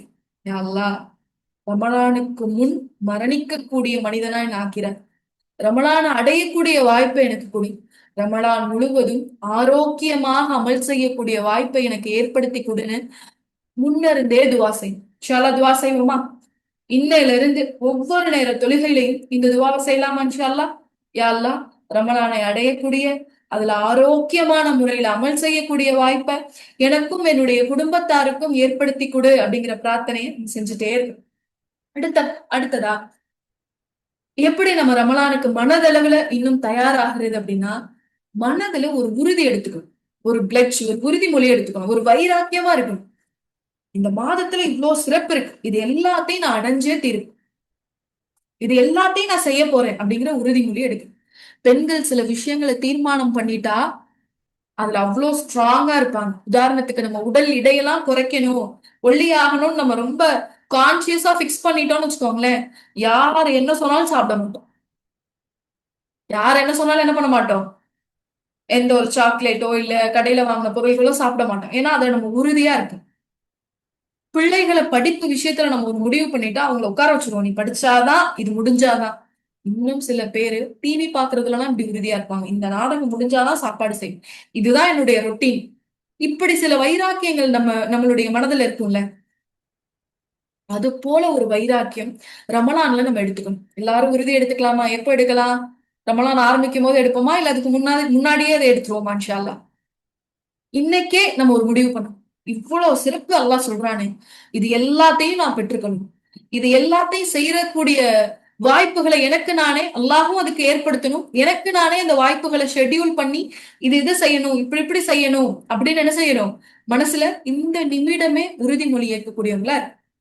இதுதான் மனதால வரவேற்கக்கூடிய 2 வழிமுறை. 3வது வழிமுறை என்ன தெரியுமா? வேற என்னென்னலாம் இந்த மாதத்துக்கு சிறப்புகள் இருக்குன்றத தேடி தேடி படிக்கணும். உணர்ந்து உணர்ந்து ஆனந்தம் அடையணும், ரசிக்கணும். ஒண்ணும் இல்ல, நீங்க நிறைய நகை வாங்கி வச்சிருந்தீங்கன்னு வச்சுக்கோங்களேன். அந்த நகையை பார்க்காம அப்படியே எத்தனை வருடம் ஆனாலும் பீரோக்குள்ளே வச்சிருப்பீங்களா? என்ன பண்ணுவோம்? ஒரு புது ட்ரெஸ் வாங்கிட்டாலோ இல்ல ஒரு புது நகை வாங்கிட்டாலோ, எப்பெல்லாம் வெளியில போறதுக்காக எடுக்கிறோமோ அப்ப எல்லாத்தையும் எடுத்து ஒரு கிளான்ஸ் பார்ப்போம். இது வச்சிருக்கோமா, இது வச்சிருக்கோமா, பார்த்து பார்த்து நம்மள நாமளே ஒரு பூரிப்பா மெச்சிக்குவோம். ஓ, இவ்ளோ பொருள் நம்ம கிட்ட இருக்கா, சே இதெல்லாம் நம்ம எப்படி கஷ்டப்பட்டு, அழகா இருக்கே, இதெல்லாம் நம்ம எங்க போய் வாங்கிட்டு வந்தோம். நம்ம கிட்ட இருக்க பொருள்களுக்கு ஆனந்தப்படுறோம்ல. இந்த மாதிரி ரமலான நினைச்சு நினைச்சு பெருமிதம் அடைய சொல்லுது இஸ்லாம். யோசி, சிந்திச்சு பாரு, என்னென்னலாம் சிறப்பு இருக்குன்னு பாரு. இது ஒவ்வொன்னுக்கும் நீ பெருமிதம் அடை. அப்போ இது ஒவ்வொன்னையும் நம்ம தனித்தனியா சிந்திக்கும் போது எந்த அமலையும் நம்ம விட மாட்டோம். எதுலையுமே நமக்கு கவனக்குறைவு வராது. இந்த மாதத்துக்கு வேற என்ன அப்படி சிறப்பு? இந்த மாதத்துக்கு ஒரு பேர் சொல்றான், நன்கொடையின் மாதம் ரமலான் நம்ம சொல்றோம். கொடையின் மாதம் ரமலான். ஏன்? ஏன்னா நபி ஸல்லல்லாஹு அலைஹி வஸல்லம் அவங்க சொல்றாங்கல்ல, நீங்கள் செய்யும் தர்மங்களிலேயே சிறந்தது, நீங்கள் செய்யும் சதக்காக்களிலே சிறந்தது ரமலானில் செய்யப்படுகின்ற சதக்கான்னு ரசூலுல்லாஹ் சொல்றாங்க. அப்போ இந்த மாதத்துல அல்லாஹ் சதக்காக்கு இவ்வளவு சிறப்பு சொல்லியிருக்கானா, ரப்பு இந்த மாதத்தை அவ்வளவு நேசிக்கிறானா, என்னுடைய சதக்காவை அல்லாஹ் அவ்வளவு நேசிக்கிறானா உணருங்க. பாவ மன்னிப்பின் மாதம்னு அல்லாஹ் ரமலான் சொல்றான். எப்படிலாம் மன்னிக்கிறேன்னு அல்லாஹ் சொல்றான். நீ நோன்பு வச்சா முந்தைய பாவங்களை மன்னிக்கிறேன், நரகத்தை விட்டு உன்னுடைய முகத்தை தூரமாக்குறேன். இந்த மாதத்தை அல்லாஹ் சொல்லும் போது பிரார்த்தனையின் மாதம்னு அல்லாஹ் சொல்றான். நீங்க சூரா பக்ரால ரமலானுடைய வசனங்களை படிக்கும் போது பாத்தீங்கன்னா, முதல்ல ஒரு ரமலானுடைய வசனம் இருக்கும், நடுவுல துஆவுடைய வசனம் வரும், அதுக்கப்புறம் திரும்ப ரமலானுடைய வசனங்கள். அல்லாஹ் இந்த நோன்புக்குரிய இந்த 2 வசனங்களுக்கு மத்தியில துஆவுடைய ஒரு வசனத்தை கொண்டு வந்திருக்கான். அது என்ன வசனம்? நபியே, என்னை பற்றி என்னுடைய அடியார்கள் உன்னிடம் கேட்டால் நான் மிக சமீபமாக இருக்கிறேன்னு சொல்லுங்க.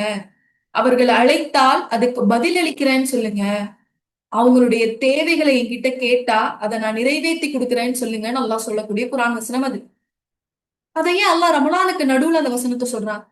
நம்மளுடைய வார்த்தைகளுக்கு வேணா காரணம் இல்லாம இருக்கலாம், நம்ம வேணா எதையும் முன்பின் யோசிச்சு பார்க்காம பேசலாம். ஆனா அல்லாஹுடைய வார்த்தைகள் முழுக்க முழுக்க, அல்லாஹுடைய வார்த்தைகள் முழுக்க முழுக்க விளக்கங்கள் நிறைஞ்சதுதான் அல்லாஹுடைய வார்த்தை. அல்லாஹ் அதுக்கு கொடுக்கக்கூடிய ஆஹ் இத நோன்புக்கு நடுவுல அல்லாஹ் இந்த துஆக்குரிய இந்த வசனங்களை வச்சதுடைய நோக்கம், இந்த மாதம் பிரார்த்தனைக்கான மாதம். என்னன்னு அல்லாஹ் கிட்ட உரையாடணும்னு நினைக்கிறோமோ உரையாடலாம். அல்லாஹ் அதை அங்கீகரிக்கிறேன்னு சொல்றோம். இது ஒரு சிறப்பு உணருங்க. அதை நினைச்சு உங்களுடைய உள்ளத்துல மெய் சிலிர்த்து போங்க. இறைவனை நினைச்சு, அல்லாஹ் எப்படிலாம் எனக்காக இந்த மாதத்தை வடிவமைச்சிருக்காங்க. வேற என்ன இந்த மாதத்துக்கு சிறப்பு? நன்றியின் மாதம். நன்றி செலுத்ததான நோன்பே வைக்கிறோம். நேர்வழி கிடைச்சதுக்கு நன்றி செலுத்ததான நோன்பு வைக்கிறோம். அல்லாஹ் இப்படி ஒரு நேர்வழி எனக்கு கொடுத்துட்டானேன்னு நினைச்சு நீங்க நன்றி செலுத்துங்க. யார் யாருக்கோ கிடைக்காத நேர்வழி அல்லாஹ் என்ன நேசிச்சு எனக்கு கொடுத்திருக்கானேன்றதை நினைச்சு நன்றி செலுத்துங்க. இப்படி இந்த மாதத்துக்கு இருக்கக்கூடிய ஒவ்வொரு சிறப்புகளையும் அசை போட சொல்லுது இஸ்லாம். மனசுல அதை நினைச்சு நினைச்சு பாருங்க, அல்லாஹ் அதுக்கு என்னென்ன சிறப்புகள் கொடுத்திருக்கான். இப்படி நினைக்கும் போதுதான் ஒரு அமலையும் விட மாட்டோம். ஐயோ, நம்ம நன்றி மாதம், நன்றிக்கான வார்த்தைகளை இன்னைக்கு நம்ம சொன்னோமா? பாவ மன்னிப்பின் மாதம், இன்னைக்கு நம்ம பாவ மன்னிப்பு கேட்டோமா?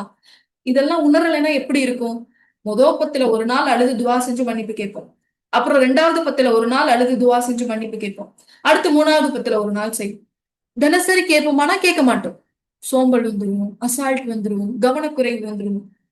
அப்ப இந்த சிறப்புகளை நம்ம திரும்ப திரும்ப அசைப்போட தான் நம்மளுடைய அமல்கள் உறுதியா ஆகும் இன்ஷா அல்லாஹ். அடுத்து, ரமலானை உள்ளத்தால வரவேற்கிறதுக்கு இஸ்லாம் நமக்கு சொல்லிக் கொடுக்கிற முறை, நபி வழியில ஒவ்வொரு அமலையும் செய்ய தயாராகணும். ரசூல்லா எப்படி செஞ்சாங்க அப்படிங்கறத தேடி தேடி அறிஞ்சு அது மாதிரி உங்களுடைய அமல்களை அமைச்சுக்கோங்க. உள்ளத்தால தயாராகிறேன். இறுதியா இஸ்லாம் ரமலான வரவேற்கிறதுக்கு உள்ளத்தால தயாராகிறதுக்கு என்ன முறையை சொல்லுதுன்னா, திட்டமிடுதல் வச்சுக்கோங்கன்னு சொல்லுது. இதுதான் ரமலான், இதுக்கு நான் இப்படிலாம் தயாராக போறேன் அப்படிங்கிற திட்டமிடுதல், ஒரு பிளானர், ஒரு டைம் டேபிள், ஒரு ஷெட்யூல் போட்டு வச்சுக்கோங்க. யாரெல்லாம் போட்டிருக்கீங்க? எனக்கு அப்படி ஒரு பிளான் இருக்கு, நான் இதெல்லாம் செய்யணும்னு நான் பிளான் பண்ணி வச்சிருக்கேன். யாரு அப்படி உள்ளவங்க சாட்ல போடுங்க.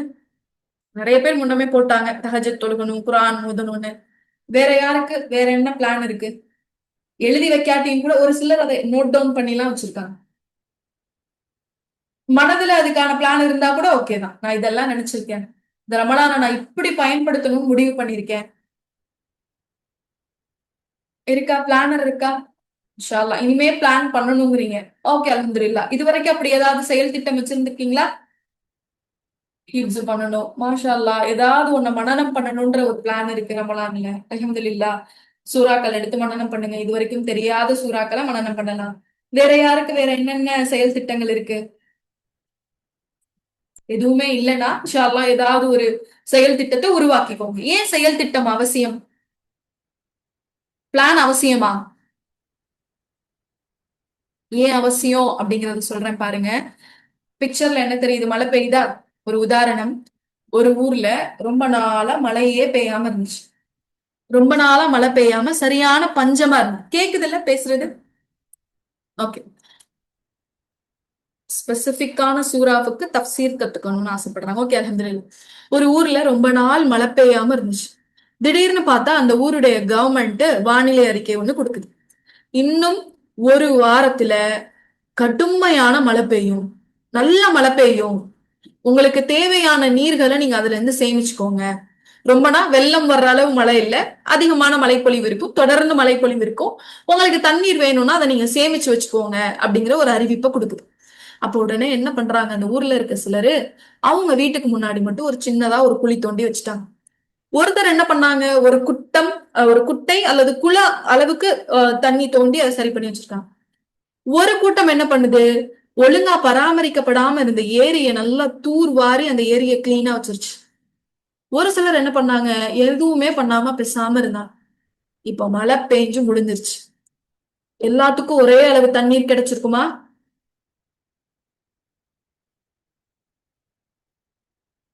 எல்லாருக்கும் ஒரே அளவு தண்ணி கிடைச்சிச்சா?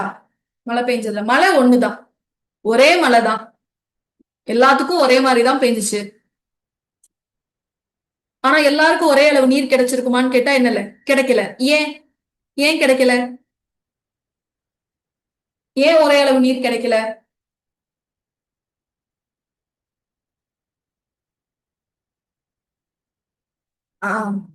பிளான் பண்ணல. யார் யார் என்னென்ன முயற்சி செஞ்சாங்களோ, யார் யார் என்னென்ன திட்டமிடுதல் வச்சிருந்தாங்களோ அதுக்கு தகுந்த நீர் அவங்களுக்கு கிடைச்சிச்சு. ஒண்ணுமே பண்ணாதவங்களுக்கு எதுவுமே கிடைக்கல. கொஞ்சமா போதும் அப்படின்னு ஆழமே இல்லாம தோணுனவருக்கு ஒரு குழியில உள்ள அளவு ஒரு டம்ளரோ ஒரு செம்பளவு தண்ணி தான் கிடைச்சிச்சு. ஒரு குட்டையை தோண்டி வச்சவங்களுக்கு அது அளவு நீர் கிடைச்சிச்சு. ஏரிய வாரினவங்களுக்கு இன்னும் அதிகமான நீர் கிடைச்சிச்சு. அப்போ ரமலான் அப்படிங்கிற மழை நம்ம கிட்ட வர்றதுக்கு முன்னாடி நம்மளும் தயாராகணும். நம்ம எந்த அளவுக்கு தயாரிப்பு செய்யறோமோ அந்த அளவுக்கு நன்மைய இந்த மழை நமக்கு கொடுக்கும். ரமலான் அப்படிங்கிற அருள்மழை நம்ம எவ்வளவுக்கு எவ்வளவு தயாரா இருக்கோமோ அவ்வளவுக்கு அவ்வளவு நமக்கு நன்மையை கொடுக்கும். கொஞ்சமா தயாரா இருந்தா கொஞ்சம் தான். மனசெல்லாம் சுத்தம் பண்ணி பிளான் பண்ணி ஷெட்யூல் பண்ணி தயாரா இருந்தோம்னா கண்டிப்பா அதுக்கான கூலிய இந்த அருள்மழை நமக்கு கொடுத்துட்டு தான் போகும் இன்ஷா அல்லாஹ். முயற்சி, ஒரு அடியான் எதை நோக்கி முயற்சி செய்யறானோ அல்லாஹ் அதுக்கான கூலியை கொடுப்பான். இந்த உலகத்துல இறைவனுடைய நியதி அது. நீங்க இறை நம்பிக்கையாளரா இருந்தாலும் இறை நிராகரிப்பாளரா இருந்தாலும் ஒரு மனிதன் எதை நோக்கி முயற்சிக்கிறானோ அதுக்கான கூலி இந்த உலகத்துல உண்டு. நீங்க அறிவை நோக்கி முயற்சிக்கிறீங்களா, அல்லாஹ் உங்களுக்கு அறிவை கொடுப்பான். நீங்க பொருளாதாரத்தை நோக்கி முயற்சிக்கிறீங்களா, அல்லாஹ் பொருளாதாரத்தை கொடுப்பான். நீங்க அழக நோக்கி தொடர்ந்து முயற்சிக்கிறீங்களா, அல்லாஹ் உங்களுக்கு அந்த அழக கொடுப்பான். ஆரோக்கியத்தை நோக்கி முயற்சிக்கிறீங்களா, அல்லாஹ் உங்களுக்கு அந்த ஆரோக்கியத்தை கொடுப்பான். எதை நோக்கி முயற்சிக்கிறோமோ அதுக்கான கூலி இந்த உலகத்துல உண்டு. அல்லாஹ் கிட்ட எதிர்பார்த்து நம்ம முயற்சிக்கும் போது இந்த ரமலானுடைய மாதத்துல நன்மையை நோக்கி நம்ம ஒரு முயற்சி வச்சோம்னு வச்சுக்கோங்களேன், இதெல்லாம் கஷ்டம் இவ்வளவு எல்லாம் செய்யறதா அப்படிங்கிற எண்ணம் இல்லாம, இது என்னுடைய முயற்சி, அல்லாஹ்வை எதிர்பார்த்து நான் செய்யறேன். நான் எழுதி வச்சு அமல் செய்யறேன். நான் ஒவ்வொன்னையும் சரிபார்த்து நோட் பண்ணி வச்சுக்கிறேன். இதுக்கான கூலி என்னுடைய ரப்பு தருவான் அப்படிங்கிற அளவு பிளான் பண்ணி நம்ம செய்யும் போது அதுக்கான நன்மைகளை அடையக்கூடியவங்களா இருப்போம் இன்ஷா அல்லாஹ். சரி, அடுத்து என்ன ரமலான் நம்ம கிட்ட எதிர்பார்க்குது, எப்படி பிளான் பண்ண சொல்லுது, எப்படி இருக்கணும்னு எதிர்பார்க்குது, என்னென்னலாம் மாற்றம் நம்ம கிட்ட வரணும் அப்படின்னு நம்ம ரமலான் எதிர்பார்க்குது, இவ்வளவு நன்மைகள் கொடுக்கறதுக்கான காரணம் என்ன? பாவங்களை மன்னிக்கிறேன், துவாக்களை ஏத்துக்கிறேன், உன்னுடைய சதக்காக்கு எண்ணற்ற கூலி கொடுக்கிறேன்னு அல்லாஹ் சொல்றானே, இதன் மூலமா அல்லாஹ் நம்ம கிட்ட இருந்து என்ன எதிர்பார்க்கிறான்? குழந்தைங்க நம்ம கிட்ட அன்பா நடந்துக்கிட்டா நம்ம என்ன கேட்போம் பிள்ளைங்கள்ட்ட, என்ன வேணும் உனக்கு? இயல்பை விட அதிகமா என் மேல பாசம் காட்டுறியே. இப்ப அது மாதிரி அல்லாஹ் இயல்பை விட அதிகமா நமக்கு நன்மைகளை வாரி வாரி வழங்குறான்னா நம்ம கிட்ட இருந்து அல்லாஹ் இந்த ரமலானின் மூலமா என்ன எதிர்பார்க்கிறான்? சாட்ல சொல்லுங்க, என்ன எதிர்பார்க்கிறதா நீங்க நினைக்கிறீங்க? சரி பாருங்க, அல்லாஹ் என்ன எதிர்பார்க்கிறான் தெரியுமா? இரையச்சத்தை அல்லாஹ் எதிர்பார்க்கிறான். இரையச்சத்தை எதிர்பார்க்கிறான். அவனுக்கு நெருக்கமா வரணும்னு அல்லாஹ் எதிர்பார்க்கிறான். பாவ மன்னிப்பு கேட்டு நம்ம எல்லா பாவத்தையும் நம்ம முன்கூட்டியே நம்ம மன்னிக்கப்பட்ட மனிதர்களா நம்மளான விட்டு வெளியேறணும்னு அல்லாஹ் எதிர்பார்க்கிறான். நம்ம கிட்ட நற்பண்புகள் வரணும்னு எதிர்பார்க்கிறான். நம்ம கிட்ட உள தூய்மை வரணும்னு அல்லாஹ் எதிர்பார்க்கிறான். சுத்தமான கல்பு. யாருக்கு சொர்க்கம்? தூய்மையான உள்ளம் உடையவர்களுக்கு தான் அல்லாஹ் சொர்க்கத்தை தயார்படுத்தி வச்சிருக்கதா சொல். அப்ப தூய்மையான உள்ளம் நமக்கு வரணும். அது ஒண்ணு இல்ல, நோட் பண்ணிக்கோங்க. யாரும் நோட்ஸ் எடுக்கிறீங்கன்னா நோட் பண்ணிக்கோங்க. ரமலான் நம்ம கிட்ட எதிர்பார்க்கிறது இரையச்சம். அல்லாஹ் கிட்ட நெருங்கி போயிடணும் இந்த மாசத்துல. பாவ மன்னிப்பு கேட்டு பாவங்கள் மன்னிக்கப்பட்ட மனிதர்களா இருக்கணும்.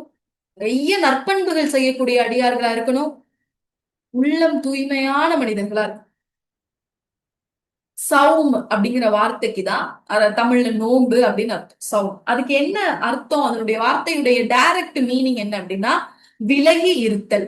ஒரு விஷயத்தை விட்டு விலகி இருத்தல். வெறும் தண்ணிக்கும் சாப்பாட்டை மட்டும் விட்டு விலகி இருக்காம தீய பண்புகளை விட்டு விலகி இருக்கிறது நோன்புடைய நோக்கு. அப்போல்லாம் நம்ம கிட்ட இருந்து வெறுமனே பசி தாகத்தை மட்டும் நோன்பு நம்ம கிட்ட எதிர்பார்க்கல. ரமலான் நம்ம கிட்ட எதிர்பார்க்கல, எதையும் எதிர்பார்க்குது.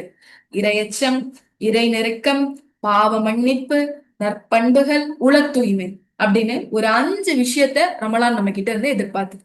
இந்த எதிர்பார்ப்பை பூர்த்தி செய்யணும்னா நம்ம என்ன பண்ணணும்? இந்த எதிர்பார்ப்பை பூர்த்தி செய்யணும்னா நம்ம என்ன பண்ணணும்? அதுக்கு என்ன பண்ணணும்? என்ன பண்ணா துவா செய்யணும்? வேற என்ன பண்ணணும்? இந்த எதிர்பார்ப்பை பூர்த்தி செய்யணும். அப்ப நான் என்னுடைய நோன்பை எப்படி செலவு பண்ணா ரமலானுடைய இந்த எதிர்பார்ப்பை நான் பூர்த்தி செய்யணும்? அல்லாஹ் எந்த நோக்கத்துக்காக எனக்கு இவ்வளவு அன்பளிப்பை வாரி வாரி கொடுத்தானோ அந்த நோக்கம் எப்போ நிறைவேறும்? நான் எப்படி என்னுடைய ரமலான் அமைச்சுக்கிறது? அதுக்கான வழிகாட்டுதல் தான் இன்ஷா அல்லாஹ் அடுத்ததான் நம்ம பார்க்க போறோம்.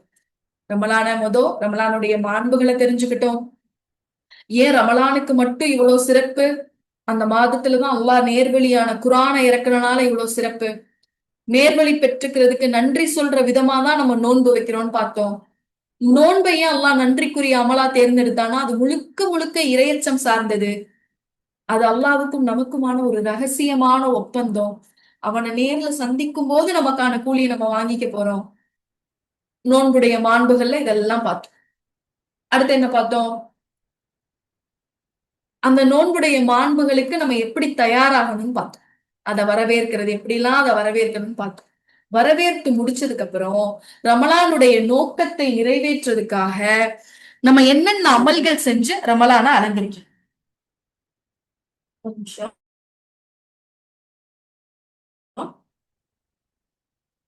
என்னென்ன அமல்கள் எல்லாம் செஞ்சு நம்ம ரமலான அலங்கரிக்கணும் அப்படிங்கறதான் இன்ஷா அல்லாஹ் இந்த இதுல பார்க்க போறோம். ஸ்கிரீன் தெரியுதா எல்லாருக்கும்?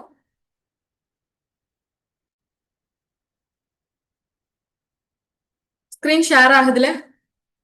ஓகே, அல்ஹம்துலில்லாஹ். சரி, அப்போ ரமலானை அலங்கரிக்கிறது எப்படி? என்ன செஞ்சா நான் இது எல்லாத்தையும் வாங்கிக்கலாம்? அல்லாஹ்வுடைய நோக்கத்தை பூர்த்தி செஞ்ச ஒரு ஒரு அடிமை பெண்ணா நான் என்ன செஞ்சா மாறலாம்? இதெல்லாம் செஞ்சு அல்லாஹ் எதுக்காக இவ்வளவு அன்பளிப்பு கொடுத்தானோ இந்த நோக்கத்துக்காக தான் நான் கொடுத்தேன். என்னுடைய அடிமை பெண் இந்த நோக்கத்தை நிறைவேற்றிட்டா அப்படின்னு என்னுடைய ரப்ப என்னை பார்த்து திருப்தி கொள்ளணும்னா என்னுடைய ரமலானா நான் எப்படி அமைச்சுக்கணும்? அதுக்கான வழிகாட்டுதல் தான் இது. முதல்ல எதுல இருந்து ஆரம்பிக்கலாம்?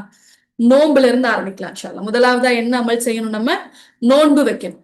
சின்ன சின்ன காரணங்களுக்காக, சின்ன சின்ன உடல் நல குறைகளுக்காக, பெரிய உபாதைகள் இருந்தா நோன்பு வைக்காம நோன்பு விடுறதுக்கு நமக்கு அனுமதி இருக்கு. தலைவலிக்குது அப்படிங்கிறதுக்காக, வெளியில போகணும் அப்படிங்கிறதுக்காக, கடைக்கு போகணும், ஒரு திருமணத்துல கலந்துக்கணும் அப்படிங்கிறதுக்காக எல்லாம் எதை விடக்கூடாது? நோன்ப விடக்கூடாது. ஒரு நோன்புக்கு அல்லாஹ் எவ்வளவு ஆண்டு நம்மளுடைய முகத்தை நரகத்தை விட்டு தூரமாக்குறான்? 70 ஆண்டு தூரமாக்குறான். அப்ப அவ்வளவு பிரத்யேகமான ஒரு அமல சின்ன சின்ன காரணங்களுக்காக நம்ம விடலாமா? அப்போ நோன்பை நம்ம ரொம்ப கான்சியஸா வைக்கணும். முழுக்க முழுக்க இது அல்லாவுக்காக நான் அதை செய்யறேன் அப்படிங்கிற எண்ணத்தோட என்ன செய்யணும்? இந்த அமலை நிறைவேற்றக்கூடியவங்களா இருக்கணும் இன்ஷா அல்லாஹ். சரி, ரெண்டாவது, நான் இந்த நோன்பு மாசத்து இந்த ரமலான நான் என்ன செஞ்சு அலங்கரிக்கிறது அப்படின்னா தொழுகை. தொழுகைகளால அலங்கரிக்கிறது. ஃபர்லான தொழுகை, சுன்னத்தான தொழுகை, லுஹா தொழுகை, இரவு தொழுகை, தஹஜத் தொழுகை, இப்படி நிறைய வகையான தொழுகைகளால நம்ம வந்து அலங்கரிக்கிறோம். இப்ப தொழுகை அப்படின்னு வரும்போது நம்ம எல்லாருமே ஃபர்ல நிறைவேற்றுவோம். ஆனா அதுல எப்படி இருப்போம்? அசால்ட்டா இருக்கும், பொடுபோக்கா இருக்கும். அப்படிதானே? நேரத்துல தொழுதுருவோமா? வக்துடைய ஆரம்பத்துல தொழுவோமா? நோன்பு வச்சா இன்னும் என்ன ஆகுதுன்னா லுகர் தொழுகையே தொழுகாம தூங்கிடுது.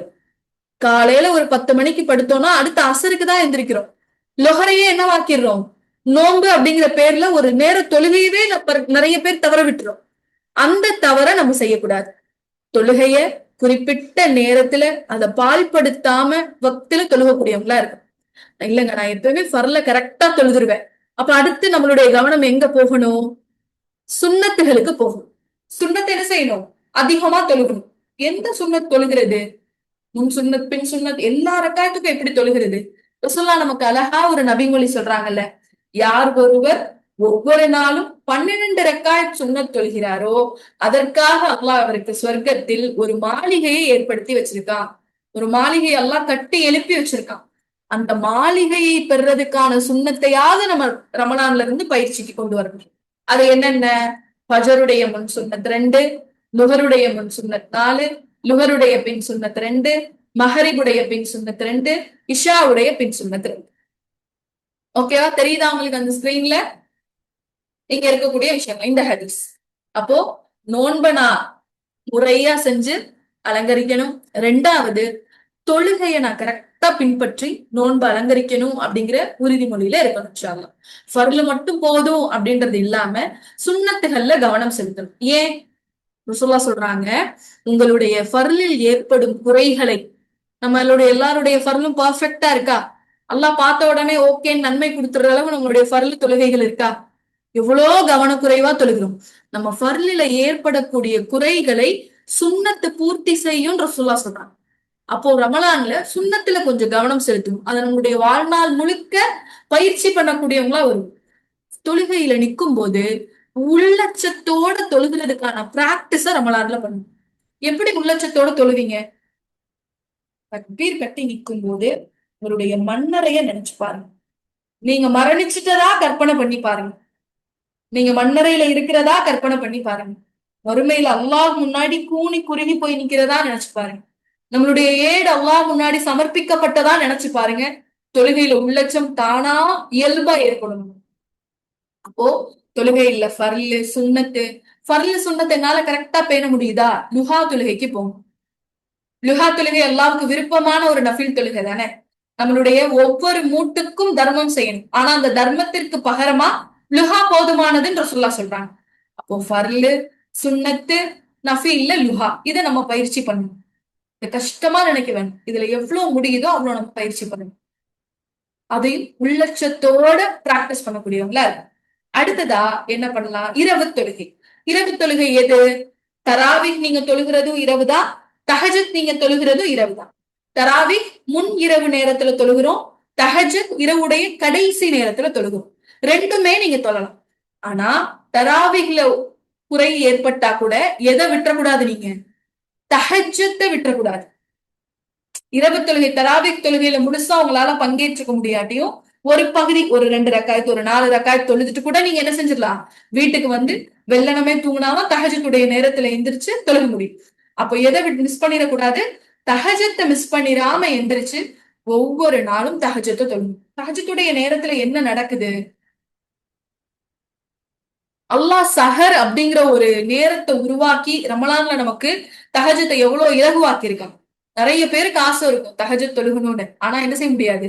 தொழுகவே முடியல. ஆனா ரமலான்ல அல்லாஹ் நம்மளுடைய அந்த ஆசை எல்லாத்தையும் நிறைவேற்றி கொடுக்குறான். எப்படியும் சாப்பிடுறதுக்கு எந்திரிக்கிறதுக்காக அல்லாஹ் நமக்கு ஒரு வாய்ப்பை கொடுத்து அதுல அந்த தொழுகையுடைய ருசியை உணர்றதுக்கு அல்லாஹ் ஒரு வாய்ப்பை நமக்கு தரான். ஹஜ்ஜத்துடைய நேரத்துல இரவுடைய கடைசி பகுதியில அல்லாஹ் முதலாவது வானத்துல இறங்கி வந்து தன்னுடைய இரு கைகளையும் விரித்து காத்திருக்கக்கூடிய நம்மளுடைய ரப்பு நம்மளை நோக்கி அழைக்கிறான். என்ன சொல்லி அல்லாஹ் கூப்பிடுறான்? இந்த நேரத்தில் என்னை அழைக்கக்கூடிய நபர்கள் யாருமே இல்லையா? உங்களுடைய அழைப்பை நான் கேட்கிறேன். இந்த நேரத்தில் என்கிட்ட மன்னிப்பு கேட்கக்கூடிய அடியார்கள் இல்லையா? அவர்களை நான் மன்னிக்கிறேன். நல்லா அழைப்பு கொடுக்கிறேன். யோசிச்சு பாருங்க. நீங்க உங்க வீட்டுல கிச்சன்ல சமைச்சிட்டு இருக்கீங்க, ஹால்ல போன் அடிக்குது. போய் பாப்போமா பார்க்க மாட்டோமா? அந்த அழைப்புக்கு பதில் சொல்லுவோமா பதில் சொல்ல மாட்டோமா? உடனே போய் அந்த அழைப்புக்கு எடுத்து பதில் சொல்லிடுவோம். நான் இந்த வேலையில இருக்கேன், என்ன பண்றேன், என்னன்னு பேசிடுவோம். அல்லாஹ் ஒவ்வொரு நாளும் இந்த அழைப்பை கொடுக்குறானே. என்னைக்காவது எந்திரிச்சு, "யா அல்லாஹ் நான் வந்துட்டேன், கேளுங்கன்னு நீ என்ன கூப்பிட்ட அழைப்புக்கு நான் பதில் சொல்றேன் யா அல்லாஹ். பாவ மன்னிப்பு கேட்கிறவங்கள மன்னிக்கிறேன்னு நீ கூப்பிடுற, நான் மன்னிப்பு கேட்க வந்துட்டேன் யா அல்லாஹ். லப்பைக் அல்லாஹ்." நம்ம உம்ரா போகும்போது சொல்றோம்ல, லப்பைக் யா அல்லாஹ், உன்னுடைய அழைப்பை ஏற்று நான் வந்துட்டேன். அதே போல தஹஜ்ஜுத்லயும் அல்லாஹ் நம்மளை அழைக்கிறானே. அந்த அழைப்பை ஏற்றுட்டு போகணும் தானே நம்ம. அதுக்கான வாய்ப்பு அல்லாஹ் நமக்கு இலகுவா ரமலான் மாதத்துல ஏற்படுத்தி கொடுத்திருக்காங்க. அப்ப அந்த நேரத்துல அல்லாஹ் நம்மளை தொடர்ந்து அழைச்சிட்டு இருக்கக்கூடிய அந்த நேரத்துல தொழுகையில நேரம் செலுத்துறதை விட சூடான உணவுகளை சாப்பிடணுங்கிறதுக்காக சமையல் அதிக நேரம் செலவு பண்ணிட்டு இருந்தா நம்மளுடைய ரப்பு நம்மளை எப்படி பார்ப்பான்? இல்ல தூங்கி தகஜத்துடைய வாய்ப்பை தவற விட்டுட்டு சகர் முடியறதுக்கு 10 நிமிஷத்துக்கு முன்னாடி எந்திரிச்சு அவசர அவசரமா சாப்பிட்டோம்னா அல்லாஹ் நம்மளை எப்படி பார்ப்பான்? முட்டாளான மனிதனா அல்லாஹ் நம்மளை பார்க்க மாட்டானா? மடமையில இருக்கக்கூடிய அடியான அல்லாஹ் நம்மளை பார்க்க மாட்டானா? நான் முழிச்சு நான் கீழ்வானத்துல வந்து காத்திருக்கிற நேரத்துல நீ உறங்கிட்டு அதுக்கப்புறம் நீ என்கிட்ட வந்து உன்னுடைய தேவைகள் எல்லாம் கேட்கிறியே, நல்லா நம்மள பார்க்க மாட்டானா? இப்போ ரமலான நம்ம அலங்கரிக்கிறதுல மிக முக்கியமான அமலா தராவிக இருந்தாலும் எதையும் மிஸ் பண்ணாம செய்யணும். தஹஜத்தை மிஸ் பண்ணாம செய்யணும். எவ்வளவு நேரம் தஹஜத் தொழுகலாம்? 1/2 மணி நேரம் எடுத்துக்கோங்க. அதை 2ஆ பிரிங்க. 1/4 மணி நேரம் தொழுகுங்க, 1/4 மணி நேரம் துவா செய்யுங்க. தஹஜத்துல எந்திரிச்சு 10 ரக்காயத்து 12 ரக்காய். தொழுகை எந்த அளவுக்கு முக்கியமோ அதே நேரத்துல அந்த நேரத்துல துவா கேட்கறது முக்கியம். தொழுகை இல்லாத நேரமா இருந்தா கூட அந்த நேரத்துல நம்ம முழிச்சு துவாக்கள் கேட்கலாம். ஏன்னா அல்லாஹ் கேட்க யாரும் இல்லையான்னு தான் அழைப்பு கொடுக்குறான். எந்திரிச்சு நம்ம துவா கேட்கலாம். இல்ல தொழுகையவே நீட்டி தொழுக ஆசைப்படுறேன், உங்களுடைய சுஜூதுல கேளுங்க. 1/2 மணி நேரம் எடுத்துக்கோங்க. நிதானமா ருக்கு செய்யுங்க. அல்லாஹ் வல்லமைய உணர்ந்து சுபஹான ரப்பியல் அலீம், சுபஹான ரப்பியல் அலீம், சுபஹான ரப்பியல் ஆலா சொல்லுங்க. எங்களுடைய உஸ்தாத் எங்களுக்கு கிளாஸ் எடுக்கும்போது சொல்லுவாங்க, அல்லாஹுடைய ஆற்றலை உணர்ந்து நீங்க சுஜூதுல திக்கர் செய்ய ஆரம்பிச்சீங்கன்னா தலையை உயர்த்துவதற்கு மனசே வராதுன்னு சொல்லுவாங்க. அல்லாஹுடைய வல்லமையை உணர்ந்து சுஜூதுல திக்கர் செய்யுங்க. உங்களுக்கு என்னென்ன அல்லாஹ் கிட்ட பேசணுமோ அதை சஜிதால துவாவா கேளுங்க. சொல்றாங்கல்ல, அல்லாஹ் மனிதன் அல்லாஹுக்கு மனிதன் நெருங்குறதுக்குரிய ஸ்டேஜ் எதுன்னா சஜிதா. சஜிதாவுடைய நிலையில இருக்கும்போது ஒவ்வொரு அடியானும் அல்லாஹ்வுக்கு மிக நெருக்கமான நிலையில இருக்கானா. ஆனா இங்க பார்க்க அது கீழான நிலை, கீழே தரையோட தரையா இருக்க மாதிரி இருக்கும் சஜிதா. ஆனா அல்லாஹ் கிட்ட அந்த நிலைதான் நம்மளை எங்க கொண்டு போய் வைக்குது? அல்லாஹ்வுக்கு பக்கத்துல. அப்ப சுஜூதுல அல்லாஹ்வுக்கு நெருக்கமா இருந்து துவாக்கள் அதிகப்படுத்துங்க. அல்லாஹ் கிட்ட அதிகமா உரையாடுங்க. நம்ம எவ்வளவு பேசினாலும் சலிப்படையாத ரப்பு நம்மளுடைய ரப்பு. எவ்வளவு பேசினாலும் சலிப்படையாத ரப்பு நம்மளுடைய ரப்பு. நம்ம உறவுகள்கிட்ட பேசினாலும், நம்ம நண்பர்கள்ட்ட பேசினாலும், நம்ம தாய் தந்தை கிட்ட பேசினாலும், நம்மளுடைய பிரச்சனைகளை திரும்ப திரும்ப சொல்லும் போது அவங்களுக்கு ஒரு சலிப்பு. இததான் சொல்லுவியா, வேற ஏதாவது சொல்லு, சரி விடு, அதான் எங்களுக்கு தெரியுமே. ஆனா அல்லாஹ் அப்படி சொல்ல மாட்டானே. நீங்க அழைத்தால் நான் சபீமமா இருக்கேன்னு சொல்லுங்க அப்படின்னு தூதர்கிட்ட அல்லாஹ் சொல்லு. அவங்க பிரார்த்தித்தால் நான் அதை கேட்கிறேன்னு சொல்லுங்க. அவங்க பாவ மன்னிப்பு கேட்டா நான் அவங்கள மன்னிக்கிறேன்னு சொல்லுங்கன்னு சொல்லக்கூடிய ரப்பு. என்கிட்ட இறைஞ்சிங்கன்னு சொல்லக்கூடிய ரப்பு. என்கிட்ட கேளுங்க, நான் உங்களுக்கு கொடுக்குறேன். துவா மட்டுமே அல்லாஹ் கிட்ட கேட்கணும்னு அவசியம் இல்லை. இதை கொடு, அதை கொடு, கேட்டு குடுன்னு மட்டும் கேட்கணும்னு அவசியம் இல்லை. அல்லாஹ் கிட்ட பேசலாம். யா அல்லாஹ், இந்த நாள் இப்படி இருக்கு, நான் இதை செய்யணும்னு திட்டமிட்டு இருக்கேன், எனக்கு நீ இதுக்கு உதவி செய், என்னுடைய நாள் இப்படி போச்சு, இதை நான் உன்கிட்ட ஒப்படைக்கிறேன். அல்லாஹ் கிட்ட எவ்வளவு நாளும் உரையாடலாம். துவா அப்படிங்கிறதே நமக்கும் அல்லாவுக்குமான அழகிய உரையாடல். அதனாலதான் இது உரையாடலுங்கிறதுனாலதான் ரசூலா சொன்னாங்க, உங்களுடைய செருப்பின் வாறு அறுத்து போனா கூட அல்லாட்ட கேளுங்க. நம்ம இந்த உலகத்துல நடக்கக்கூடிய சின்ன சின்ன ஏமாற்றங்கள் எல்லாம் நம்ம நண்பர்கள் கிட்ட பகிர்ந்துக்கிறோம்ல. இன்னைக்கு நான் இப்படி நினைச்சிட்டு போனேன், ஆனா இப்படி ஆயிடுச்சு, இது நான் எதிர்பார்த்து எனக்கு இது கிடைக்கல. அது மாதிரி அல்லாஹ் யார்கிட்ட பகிரணும்னு விரும்புறான்? என்கிட்ட பகிருங்கன்னு அல்லாஹ் விரும்புறான். அப்ப இரவு தொழுகைகள்ல எந்திரிச்சு சூடா சமைச்சு விதவிதமா உணவுகள் தயார் பண்றதை விட எதுல கவனம் செலுத்தணும்? நமக்கான தொழுகைக்கான நேரத்தை கவனம் செலுத்தணும். நமக்கான துவா செய்யறதுக்கான நேரத்தை கவனம் செலுத்தணும். நீங்க யாருக்காக விதவிதமா உணவு தயாரிச்சீங்களோ, சுட சுட உணவு தயாரிச்சீங்களோ, அவங்க யாரும் நாளைக்கு மறுமையில நமக்கு சாட்சி சொல்ல மாட்டாங்க. மறுமையில ஒவ்வொரு மனிதனும் தன்னுடைய தாய், தந்தை, மனைவி, கணவன், பிள்ளைகள், நண்பர்கள்னு ஒவ்வொருத்தரை விட்டு விரண்டு ஓடுவாங்க. அப்ப அவங்களா நமக்காக வந்து அல்லாஹ் கிட்ட சொல்ல போறாங்க, எங்களுடைய ஆசைக்காக செஞ்சாங்கன்னு எனக்கு தெரியாது ரப்பேன்னு சொல்லிட்டு போயிடுவான். இப்ப என்ன பண்ணணும்? உங்களுடைய வேலைகளை தகுந்த மாதிரி ஒரு ஷெட்யூல் பண்ணிட்டு, உங்களுடைய இபாதத்துகளுக்கு ஒரு ஷெட்யூல் பண்ணணும். தஹஜ்ஜுடைய நேரத்துல இது எனக்கான நேரம். நான் இதை செஞ்சுட்டு தான் நான் வருவேன். இதை முடிச்சுட்டு தான் நான் அடுத்த வேலைக்கு வருவேன் அப்படிங்கிற திட்டமிட்டுதல் இருக்கு இரவு தொழுகை. அடுத்ததா என்ன பண்ணணும்? திக்ர். அதிகமான திக்ர் செய்யணும். காலையில ஃபஜர் தொழுகிறதுக்கு அப்புறம் ஒரு 10 நிமிஷம் குறைந்தபட்சம் நான் சொல்றேன். உங்களால எவ்வளவு நேரம் முடியுதோ அவ்வளவு நேரம் செஞ்சுக்கலாம். மாலையில அசர் தொழுகைக்கு அப்புறம் ஒரு 10 நிமிஷம் இலகுவான திக்ருகளை உளமாற ஓடும். அடுத்ததா இந்த மாதத்தை வேற எப்படி நம்ம அலங்கரிக்கலாம்னா சதக்காத்து. ரமலான்ல கொடுக்கப்படக்கூடிய சதக்கா தான் சிறந்த சதக்கான்னு சொல்லா சொன்னாங்க. அப்ப அதிகமான சதக்காக்கள் இந்த மாதத்துல நம்ம கொடுக்கலாம். ஒவ்வொரு நாளும் சதக்கா செய்யலாம். ஒவ்வொரு நாளும் சதக்கா செய்ய எனக்கு முடியல, நான் யாரை தேடி போய் கொடுக்கறது அப்படி தோணுச்சுன்னா என்ன பண்ணலாம்னா, உங்க வீட்டுல ஒரு சின்ன ஒரு உண்டியலை ஏற்படுத்தி வச்சுக்கணும். ஒரு பாக்ஸோ இல்ல ஒரு பர்ஸோ வச்சுக்கோ. உங்களால முடிகிற தொகையை டெய்லி அதுல போடுங்க. 5 ரூபா போடுங்க, 10 ரூபா போடுங்க, 15 என்னவோ போடுங்க. அந்த உண்டியலுக்குள்ள எவ்வளவு போடுறீங்கன்னு நல்லா பார்க்க போகுது. எண்ணிக்கை அல்லாஹ் பாக்குறது இல்ல, நம்மளுடைய எண்ணத்தை தான் நம்மளுடைய ரப்பு பாக்குறாங்க. தினமும் சதக்காது செய்யணும்னு என்னுடைய அடிமை விரும்புகிறாளா அப்படிங்கறதான் அல்லாஹ் பாக்குறான். போடுங்க. ஒரு வாரத்துக்கு ஒரு முறை அதுல எவ்வளவு சேருதோ, 4 வாரம் இருக்கா ரமலான்ல, ஒரு வாரத்துக்கு ஒரு முறை அதுல எவ்வளவு சேருதோ எடுங்க. ஒவ்வொரு வாரம் ஒவ்வொரு நல்ல அமலுக்கு அந்த தொகையை பயன்படுத்துங்க. ஒரு வாரம் பள்ளியுடைய உண்டியல்ல போடுங்க. ஒரு வாரம் யாராவது தேவையுள்ள மனிதர்களுக்கு உணவு வாங்கி கொடுங்க. இல்ல ஒரு நோன்பாளிகளுக்கு உணவு பொருள் வாங்கி கொடுங்க. ஒரு வாரம் உங்களுடைய உறவுகள்லயே கஷ்டப்படக்கூடிய மனிதர்களுக்கு கொடுங்க. ஒரு வாரம் கல்வி உதவிக்கோ மருத்துவ உதவிக்கோ எதுக்காவது கொடுங்க. இப்படி பிளான் பண்ணி இந்த மாதம் முழுக்க ஒவ்வொரு நாளும் சதக்கா செய்யற மாதிரி நடக்கும். நபி ஸல்லல்லாஹு அலைஹி வஸல்லம் அவங்க பொதுவாவே ஈகை குணம் உள்ளவங்க. அதுலயும் ரமலானுடைய மாதம் வந்துட்டா ரசூலுல்லாஹ் எப்படி சதக்கா செய்வாங்களா? வேகமாக வீசக்கூடிய காற்றை போல ரசூலுல்லாஹ் சதக்கா செய்வாங்க. ஜிப்ரீல் அலைஹிஸ்ஸலாம் அவங்க ரமலான்ல ரசூல்லா கிட்ட வந்து என்ன செய்வாங்க? ரசூல்லா குர்ஆன ஜிப்ரீல் அலைஹிஸ்ஸலாம் அவங்க கிட்ட ஓதி பார்த்து சரி பார்த்துக்குவாங்க. அப்படி ஜிப்ரீல் அலைஹிஸ்ஸலாம் அவங்க வந்துட்டு போன உடனே ரசூல்லா என்ன பண்ணுவாங்க? ஓடி போய் எல்லா பொருளாதாரங்களையும் எடுத்து காற்று மாதிரி சரசரன்னு சதக்கா பண்ணுவாங்க. எதனால? ஏன்னா அந்த குர்ஆனுடைய வரிகளை நபி ஸல்லல்லாஹு அலைஹி வஸல்லம் அவங்க உணர்ந்திருந்தாங்க. இது அல்லாஹ்வுடைய நேர்வழி, எனக்கு கிடைத்த அருட்கொடை இது. அல்லாஹ்வுடைய நேர்வழிய எடுத்து சொல்லக்கூடிய தூதரா அல்லாஹ் என்னை ஏற்படுத்தியிருக்கான். எனக்கு கிடைத்த அருட்கொடை இது. இந்த நேர்வழி என்னுடைய அருட்கொடை இது. இந்த அருட்கொடைக்கு முன்னாடி வேற எதுவும் எனக்கு பெரிதல்ல. இது எதுவும் நான் அல்லாஹ்விற்காக நான் பிறருக்கு கொடுக்கிறேன் அப்படிங்கிற எண்ணம் அவங்கள அதிகமா சதக்கா செய்ய வச்சு. இப்ப நம்மளும் நேர்வழி அல்லாஹ் கிட்ட இருந்து வாங்கிட்டோம்ல. இதை விட ஒரு சிறந்த அன்பளிப்பு இருக்க முடியுமா? இதை விட வேற ஏதாவது சிறந்தது இருக்கா? இந்த மாதத்துல நம்மளால எவ்வளவு முடியுதோ அந்த அளவுக்கு சதக்கா செய்யும்.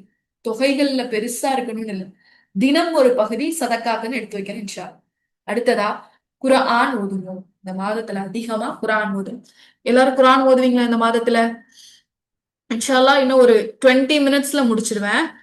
இதோட ஒரு ரமலானுடைய பயிற்சி கையேடு அதோட இன்ஷா அல்லாஹ் முடிச்சிருவேன். ரமலான்ல குர்ஆன் ஓதக்கூடியவங்க எத்தனை பேர் இருக்கீங்க? எத்தனை குர்ஆன் கம்ப்ளீட் பண்ணுவீங்க? டெய்லி ஓதுறீங்க மாஷா அல்லாஹ். ஓகே அல்ஹம்துலில்லாஹ். எத்தனை குர்ஆன் முடிப்பீங்க? 2. ஏன் ரமலான்ல குர்ஆன் ஓதி முடிக்கிறோம்? 3, 1, ஒரு குர்ஆன். ஓகே, ஏன் ரமலான்ல குர்ஆன் ஓதி முடிக்கிறோம்?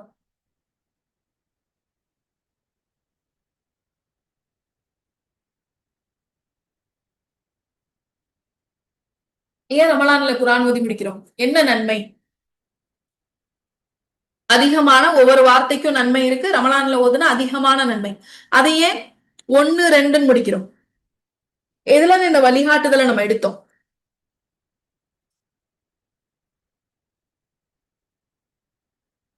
நபி ஸல்லல்லாஹு அலைஹி வஸல்லம் அவங்களுடைய காலத்துல இந்த ரமலானுடைய மாதத்துல தொழுக வைக்கப்படும் போது ஒரு குர்ஆனை முழுசா கம்ப்ளீட் பண்ணிடுவாங்க அந்த மாதத்துல. பின்னாடி அதுக்கப்புறம் அந்த சஹாபாக்கள் இந்த இரவு தொழுகை இதெல்லாம் நடத்தப்படும் போது ஒரு முறை குர்ஆனை முழுசா கம்ப்ளீட் பண்ணிடுவாங்க. அதுல இருந்து தான் நம்மளும் என்ன பண்றோம்? ஓதணும், ஒரு குர்ஆனாவது முடிச்சிடணும் அப்படிங்கிற டார்கெட் வச்சு நம்மளும் ஓதிட்டே இருக்கோம். ஆனா அவங்க அப்படி ஓதி முடிச்சதுக்கான நோக்கம் என்ன அப்படின்னு கேட்டீங்கன்னா, அவங்களுக்கு அது அவங்களுடைய மொழி. அவங்க அப்படியே யா ஐயுஹன் நாஸ் அப்படின்னு சொல்லும் போதே அவங்களுக்கு புரியும், மனிதர்களே நல்லா கூப்பிடுறான் அப்படிங்கிறது புரியும். அப்போ அவங்களுடைய நோக்கம் என்னன்னா, ரமலானுடைய மாதத்திலேயாவது குரானுடைய ஆரம்பத்திலிருந்து இறுதி வரைக்கும் அல்லாஹ் அதுல என்ன சொல்லியிருக்கான் அப்படிங்கறத நம்ம என்ன செஞ்சுக்கணும், தெரிஞ்சுக்கணும்.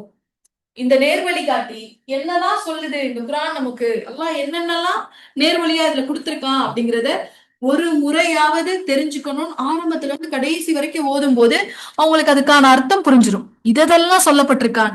நமக்கு அது மாதிரி தெரியுமா? நமக்கு அது மாதிரி தெரியுமா? நம்ம இத ஒரு காம்படிஷனா நடிச்சுக்கிறோம். அவங்க 1 முடிக்கிறாங்க, நான் 2 முடிக்கணும். அவங்க 3 முடிச்சாங்க, நான் 4 முடிக்கணும். இது போட்டி கிடையாது. இது என்னன்னா, திருமறை அருளப்பட்ட இந்த மாதத்துல திருமறை நம்ம கிட்ட என்ன பேசுது அப்படிங்கிறத உணர்ந்து தெரிஞ்சுக்கிறதுக்கான மாதம் இது. இப்ப குரானை என்ன பண்ணணும், அரபுல மட்டும் ஓதுறதோட இல்லாம எப்படி ஓதணும், அதனுடைய தர்ஜுமாவையும் ஓதும். இதுல அல்லாஹ் என்னென்னலாம் சொல்லியிருக்கான், யார் யார பத்தி எல்லாம் சொல்லியிருக்கான், சொர்க்கத்தல்லா எப்படி எல்லாம் வர்ணிக்கிறான், நரகத்தல்லா எப்படி எல்லாம் எச்சரிக்கிறான், நபிமார்களுடைய வாழ்க்கை எப்படி இருந்தது, யாருக்கு அல்லாஹ் சொர்க்கத்தை தர்றேன்னு சொல்றான், இது எல்லாமே அல்லாஹ் குரான் தான் சொல்றான். குரான அரபுல மட்டும் ஓதாம இன்ஷா அல்லாஹ் தமிழ்லையும் சேர்த்து ஓதணும். அதுதான் நோக்கமே. முடிச்சு ஃபர்ஸ்ட் பிரைஸ் 5 குரான் ஓதுனவங்க, 6 குரான் ஓதுனவங்களுக்கு முதல் பரிசு அப்படி இல்லை. நோக்கம், உங்களால 2 தடவை முடிக்க முடிஞ்சா முடிங்க, தமிழும் சேர்த்து ஓதி முடிங்க. அல்லாஹ் இதுல என்ன சொல்ல வரான் அப்படிங்கிற செய்தியும் நமக்கு கிடைக்கும் தானே, அல்ஹம்துலில்லாஹ். சரி, இப்ப இந்த குரானை ஓதி முடிக்கிறதுக்கான ஒரு சின்ன வழிகாட்டல் தான் இங்க போட்டிருக்கு. ஃபஜர் தொழுதுக்கு அப்புறம் 4 பக்கம், லுஹருக்கு அப்புறம் 4, அசருக்கு அப்புறம் 4, மகரிபுக்கு அப்புறம் 4, இஷாக்கு அப்புறம் 4, 5. இப்படி ஓதிட்டே வந்தா 29 நாள்ல நம்ம குரானை முடிச்சது. தர்ஜுமாவையும் சேர்த்து ஃபஜர்ல 4 பக்கம் ஓதுறீங்களா, அதுக்கான தர்ஜுமாவையும் சேர்த்து ஓதுறீங்க. இல்ல என்னால ஒவ்வொரு வக்திலையும் ஓத முடியாது, எனக்கு அவ்வளவு வேலைகள் இருக்கு, ஃபஜர்லையும் இஷாலையும் பிரிங்க. ஃபஜர்ல 10 பக்கம், இஷால 11 பக்கம். ஃபஜருடைய 10 பக்கத்தை ஓதிட்டு தமிழ் அர்த்தம், இஷாவுடைய 11 பக்கம் ஓதிட்டு தமிழ் அர்த்தம். ஓகேவா? இப்படி அமைச்சு நம்ம இந்த மாதத்துல அமல் செய்யணும். அடுத்து இந்த மாதத்துல அதிகமா நம்ம நன்றி செலுத்தும். நன்றியுடைய மாதம் இது. அல்லாஹ் நமக்கு அருட்படையை கொடுத்த மாதம் இது. என்னென்ன விஷயத்துல எல்லாம் நீங்க மத்தவங்களை விட சிறப்பா உணர்றீங்களோ, இல்ல எந்தெந்த விஷயம்லாம் உங்களுக்கு மகிழ்ச்சியை கொடுக்குதோ, அது எல்லாத்துக்காகவும் தேடி தேடி அல்லாஹ்வுக்கு நன்றி செலுத்துங்க இந்த மாதத்துல. அடுத்ததா, துவாவும் பாவ மன்னிப்பும் அதிகமா கேளுங்க. ஒவ்வொரு நாளும் துவாவுக்கு நேரம் ஒதுக்குங்க. துவால குறிப்பா பாவ மன்னிப்புக்கு நேரம் ஒதுக்குங்க. இன்ஷா அல்லாஹ். நமக்காக மட்டுமே துவா செஞ்சுட்டு இருக்காம, நம்மளோட குடும்பத்தாருக்கு, சகோதரர்களுக்கு, நம்மளுடைய கொள்கை சகோதரர்களுக்கு, உலகத்துல கஷ்டத்திலையும் சோதனையிலையும் இருக்கக்கூடிய மனிதர்களுக்கு துவால பிறருக்கும் பங்கு கொடுத்து துவா செய்யும். உலக வாழ்க்கைக்கு, மண்ணறைக்கு, மறுமைக்கு, தஜ்ஜாலுடைய குழப்பத்திலிருந்து நம்மளுடைய சந்ததிகள் தொழுகக்கூடிய சந்ததிகளா இருக்கணும் அப்படிங்கிறதுக்காக ஒவ்வொரு விஷயத்துக்கும் துவா செய்யணும். இறுதியா இந்த ரமலானை நம்ம எப்படி அலங்கரிக்கலாம் அப்படின்னா, நற்செயல்களால அலங்கரிக்கலாம். நல்ல நல்ல பண்புகளை வளர்த்து, என்ன ரசூலுல்லாஹ் சொல்றாங்கல்ல, தீய பேச்சையும் தீய செயலையும் விடாமல் பசித்திருப்பதாலும் தாகித்திருப்பதாலும் எந்த பயனும் இல்லைன்னு ரசூலுல்லாஹ் சொல்றாங்க. இப்ப நல்ல செயல்களை, பொய் பேசாம இருங்க, நல்ல வார்த்தைகள் பேசுங்க, புறம் பேசாதீங்க, கோபப்படாதீங்க, இந்த நற்செயல்களை பிராக்டிஸ் பண்ணுங்க. நம்மளால நல்லா பயிற்சிக்கான களமா கொடுத்துருக்காங்க, அதெல்லாம் பிராக்டிஸ் பண்ணுங்க. இந்த மாதத்துல நான் கோபப்பட மாட்டேன், ஏதாவது உங்ககிட்ட இருக்கக்கூடிய ஏதாவது ஒரு தீய அமலை ஐடென்டிஃபை பண்ணு, தீய செயலை, இதை நான் செய்ய மாட்டேன். உங்ககிட்ட இருக்கிற ஏதாவது உங்ககிட்ட இல்லாத நற்செயல்களை ஐடென்டிஃபை பண்ணுங்க, இதை நான் செய்ய போறேன் அப்படிங்கிறத முடிவு பண்ணுங்க. இப்படி செஞ்சு நம்ம ரமலானை என்ன செய்யணும், அலங்கரிக்கணும். இதெல்லாம் பார்க்கும்போது இவ்வளவு இருக்கே, இதை நம்ம ஏன் செய்யணும், எனக்கு வேலை ஜாஸ்தி, நான் வேலைக்கு போறேன், நீங்க எப்படிப்பட்ட மனிதரா இருந்தாலும் இதனுடைய அருட்கொடைகளை உணர்ந்துட்டோம் அப்படின்னா செய்யாம இருக்க மாட்டோம். நீங்க எவ்வளவு கடுமையான வேலைக்கு நடுவுல இருந்தாலும் இதுக்குன்னு நேரம் ஒதுக்கி அந்த அமலை செய்யக்கூடிய சூழல் எல்லாம் நமக்கு ஏற்படுத்தி கொடுப்பா. அடுத்து, பொதுவா ரமலான்ல என்ன செய்யணும் என்ன செய்யக்கூடாது அப்படிங்கிற விஷயங்கள், பணிவு, தாழ்மை இந்த மாதத்துல இருக்கு. பணிவும் தாழ்மையும் இந்த மாதத்துல இருக்கு. வீணான சண்டை சச்சரவு எதுவுமே இருக்கக்கூடாது. நோம்பு வந்துட்டா இந்த சண்டை சச்சரவு அதிகமாயிருக்கும். உங்களுக்கு நோம்புல என்ன கொடுத்தாங்க, எனக்கு இதுதான் கொடுத்தாங்க, இப்படி நம்ம வீட்டுல ஏதாவது அன்பளிப்பு பகிர்ந்தா கூட அதுல ஒரு பிரச்சனை. சண்டை சச்சரவு இல்லாம தாழ்மையாவும் பணிவாவும் போகணும். நம்மளுக்கு ஒருத்தவங்க யாரோ ஒரு நபர் உங்களுக்கு சொல்றாங்க, நான் உங்களுக்காக ஒரு பெரிய தொகையை அன்பளிப்பா கொண்டு வந்து இந்த பெரிய தொகையை அன்பளிப்பா கொண்டு வந்து உங்களுக்கு கொடுக்க போறேன் உங்க வீட்டுலன்னு சொல்றாங்க. அவங்க நம்ம வீட்டுக்கு வந்துட்டு போற வரைக்கும் நம்ம அவங்க கிட்ட எப்படி நடந்துக்குவோம்? அமைதியா நடந்துக்குவோம். எங்க நம்ம ஏதாவது பேசி கோபமாயி அவர் அந்த இதை கொடுக்காம போயிடுவாரோ அப்படின்ற ஒரு பயம் கவலை இருக்கும். அமைதியா இருக்கும். இதை விட அருளை யார் கொண்டு வரா? ரமலான் நம்ம கிட்ட கொண்டு வருது. அப்போ அந்த ரமலான் கிட்ட நம்ம எவ்வளவு பணிவா நடந்துக்கணும், இந்த மாதத்துல எவ்வளவு தாழ்மையா நடந்துக்கணும், வீணான சண்டை சச்சரவுகள் எதிரே இருக்கிறது, நாவடக்கத்தோட இருக்கு, பொய் புறம் கோல் பேசுறது இது எதுவும் இருக்கக்கூடாது. அர்ப்பணிப்போட இந்த மாதத்துல நம்ம இருக்கோம். இந்த மாதம் ஒண்ணுதான். இந்த மாதத்துல என்னால எவ்வளவு இபாதத்துகளுக்கு என்னால அர்ப்பணிப்பு செய்ய முடியுமோ அந்த அளவுக்கு செய்ய போறேன் அப்படிங்கிற எண்ணத்தோட இருக்கு.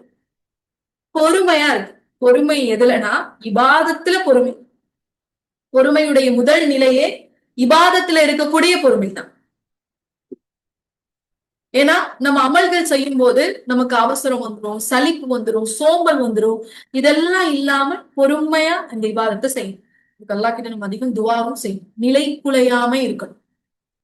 அன்ஸ்டேபிள் ஆயிடாம ஸ்டேபிளா ஒரு அமலை செய்யறதுக்கு இறுதி வரைக்கும் முதல் நாள் செஞ்சது மாதிரியே கடைசி வரைக்கும் செய்யறதுக்கான அளவு நம்மளுடைய நேரத்தை நம்ம வகுத்துக்கணும். அதுக்கேத்த மாதிரி நம்மளுடைய நாள் அமைச்சுக்கணும். இந்த மாதத்துல மன்னிக்கணும்.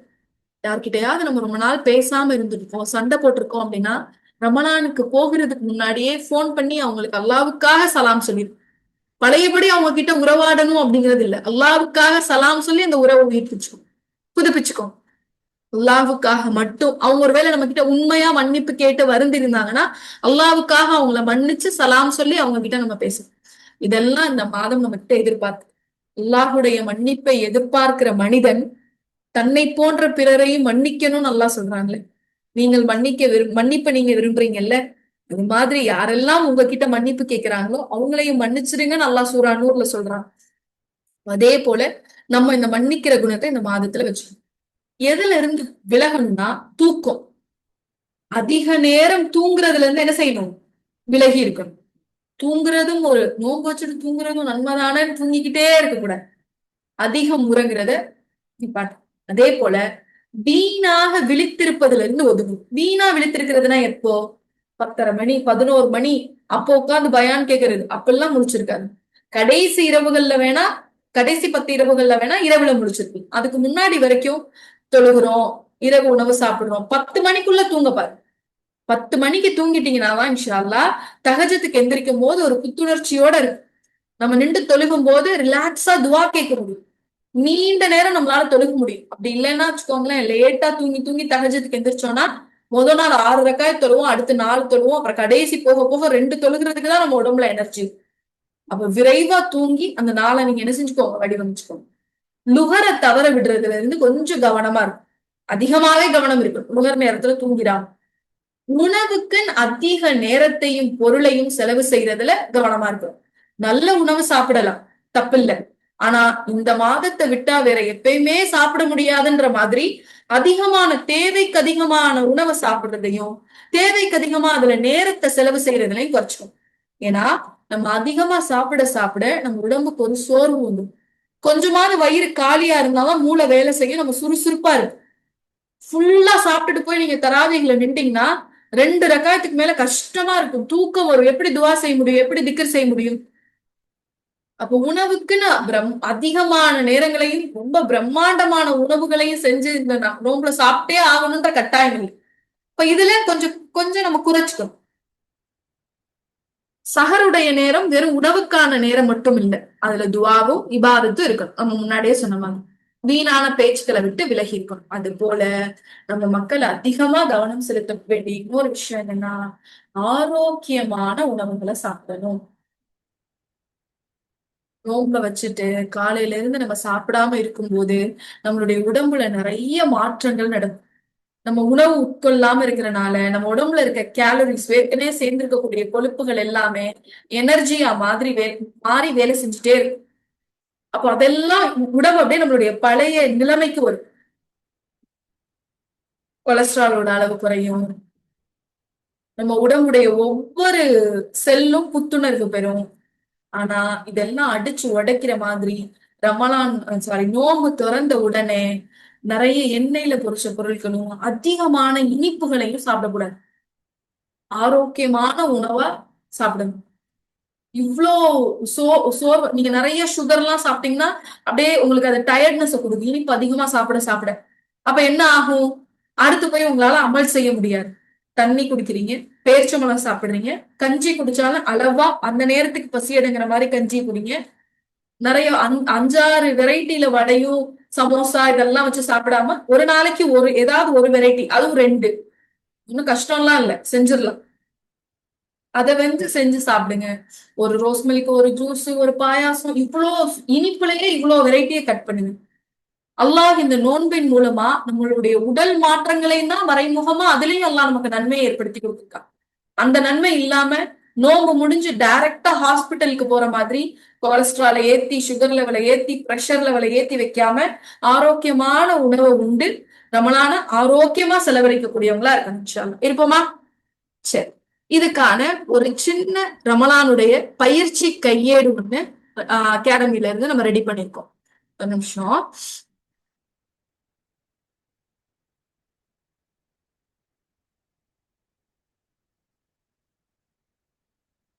ரமலானுக்கு அப்படின்னு சொல்லி ஒரு பயிற்சி கையேடு ஒண்ணு ரெடி பண்ணிருக்கோம். நம்ம தினசரி என்ன அமல் செய்யறோம் அப்படிங்கிறதுக்காக.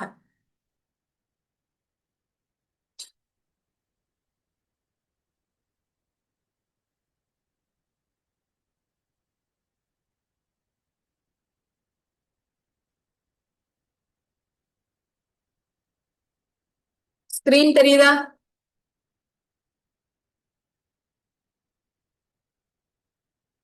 ஸ்கிரீன் தெரியுதா?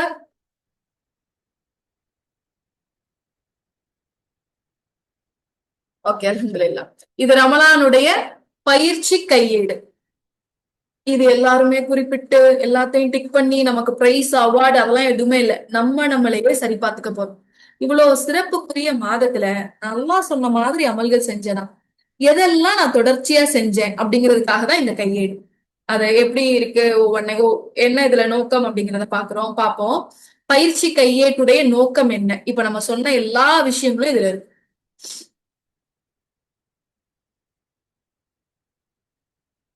அந்த பயிற்சி கையேடு ஆரம்பிக்கிறதுக்கு முன்னாடியே நபி ஸல்லல்லாஹு அலைஹி வஸல்லம் அவங்களுடைய ஒரு ஹதீஸ், குறைவாக இருந்தாலும் தொடர்ந்து செய்கின்ற நற்செயலையே அல்லாஹ் விரும்புகின்றான். அப்ப இந்த புக்கு வந்த உடனே இதை நீங்க மலைப்பாலாம் எடுத்து எதிர்பார்க்காது. இதுல எதை என்னால செய்ய முடியும்னு முன்கூட்டியே முடிவு பண்ணிக்கோங்க. அதுல நான் எதெல்லாம் தொடர்ந்து செய்யணும்னு முடிவு பண்ணிக்கோங்க. எல்லாத்தையும் செய்ய முடியாட்டி இதுல இருக்கக்கூடிய 2, 3 விஷயங்களையாவது நான் விடாம செய்வேன் அப்படிங்கறத உறுதிமொழி எடுத்துக்கணும். எடுத்து இன்ஷா அல்லாஹ் இதை செஞ்சு ரமலான் முடியும் போது, ரமலான் முடிஞ்சு நம்ம வெளிவரும் போது நம்ம அல்லாஹ் கிட்ட துவா செய்யறதுக்கு இந்த நல்ல அமல்களை நம்ம திருப்பி பார்க்கும் போது, அல்லாஹ் இது முழுக்க முழுக்க உன்னுடைய திருப்திக்காக மட்டுமே நான் செஞ்சேன், இதுக்கான கூலியை கொடு இறைவா அப்படின்னு நம்ம துவா கேட்கறதுக்கும், இதுல குறைவுகள் இருந்தா அதை அடுத்தடுத்து சரி பண்ணிக்கிறதுக்கும் இன்ஷா அல்லாஹ் இது நமக்கு உதவியா இருக்கு. எப்படி இருக்கும் இந்த கையேடு அப்படின்னா, ஒவ்வொரு நாளும் ஒரு துவாவும் ஒரு திக்ரும் போடப்படும். ஒரு பேஜ்ல என்ன இருக்கும்? துவாவும் திக்ரும் இருக்கும். ஏன்னா நம்ம அமல்கள்ல என்ன பார்த்தோம்? திக்ரு, காலை திக்ர், மாலை திக்ர் பார்த்தோம். அப்ப அதுல என்ன திக்ர் செய்யறது? இவ்வளவோ திக்ருகள் இருக்கு. நீங்க எதுனாலும் பண்ணலாம். ஆனா நாங்க ஒவ்வொரு நாளைக்கு ஒவ்வொரு திக்ர் மென்ஷன் பண்ணிருக்கிறதுக்கான காரணம், என்ன ஓதுறதுன்னு தெரியாம இருக்கும்போது இந்த திக்ர்கள் நம்ம பார்த்தோம்னா அதை நம்ம அதிகமா ஓதுறதுக்கு வாய்ப்பு. ஒரு துவா, துவா கேட்கறதுக்கு நேரம் ஒதுக்குறோம்ல, அந்த நேரத்துல பாவ மன்னிப்போட சேர்ந்து ஒவ்வொரு நாளைக்கும் ஒவ்வொரு விஷயத்துக்காக நம்ம அல்லாஹ் கிட்ட எல்லா வக்திலையும் துவா கேட்கணும். இதோட பின்பகுதியில இப்படி ஒரு பயிற்சி கையேடு ஒண்ணு இருக்கு. தெரியுதா உங்களுக்கு? பயிற்சி கையேடு ஒண்ணு இருக்கு. நீங்க தொழுதிருந்தீங்க ஃபஜர், ஃபர்ல தொழுதா ஃபர்ல டிக், சுன்னத்தும் தொழுதிருந்தீங்கன்னா சுன்னத்துல டிக் பண்ணுங்க. இப்படி எல்லா தொழுகையிலையும் டிக் பண்ணுங்க. தஹஜத் தொழுதிருந்தீங்கன்னா இந்த பாக்ஸ் மேலேயே டிக் பண்ணுங்க. லுஹா தொழுதிருந்தீங்கன்னா இது மேலேயே டிக் பண்ணுங்க. டிக் பண்ணிட்டு அடுத்து என்ன அப்படின்னா, நம்மளுடைய தினசரி சரிபார்ப்பு பட்டியல். நம்ம அந்த நோக்கத்துல போட்டிருந்த எல்லாத்தையுமே செஞ்சோமா? அல்லாஹ் இந்த ரமலானுடைய நோக்கத்தை நிறைவேற்றுறதுக்காக நமக்கு காட்டி தந்த எல்லா அமல்களையும் செஞ்சோமா?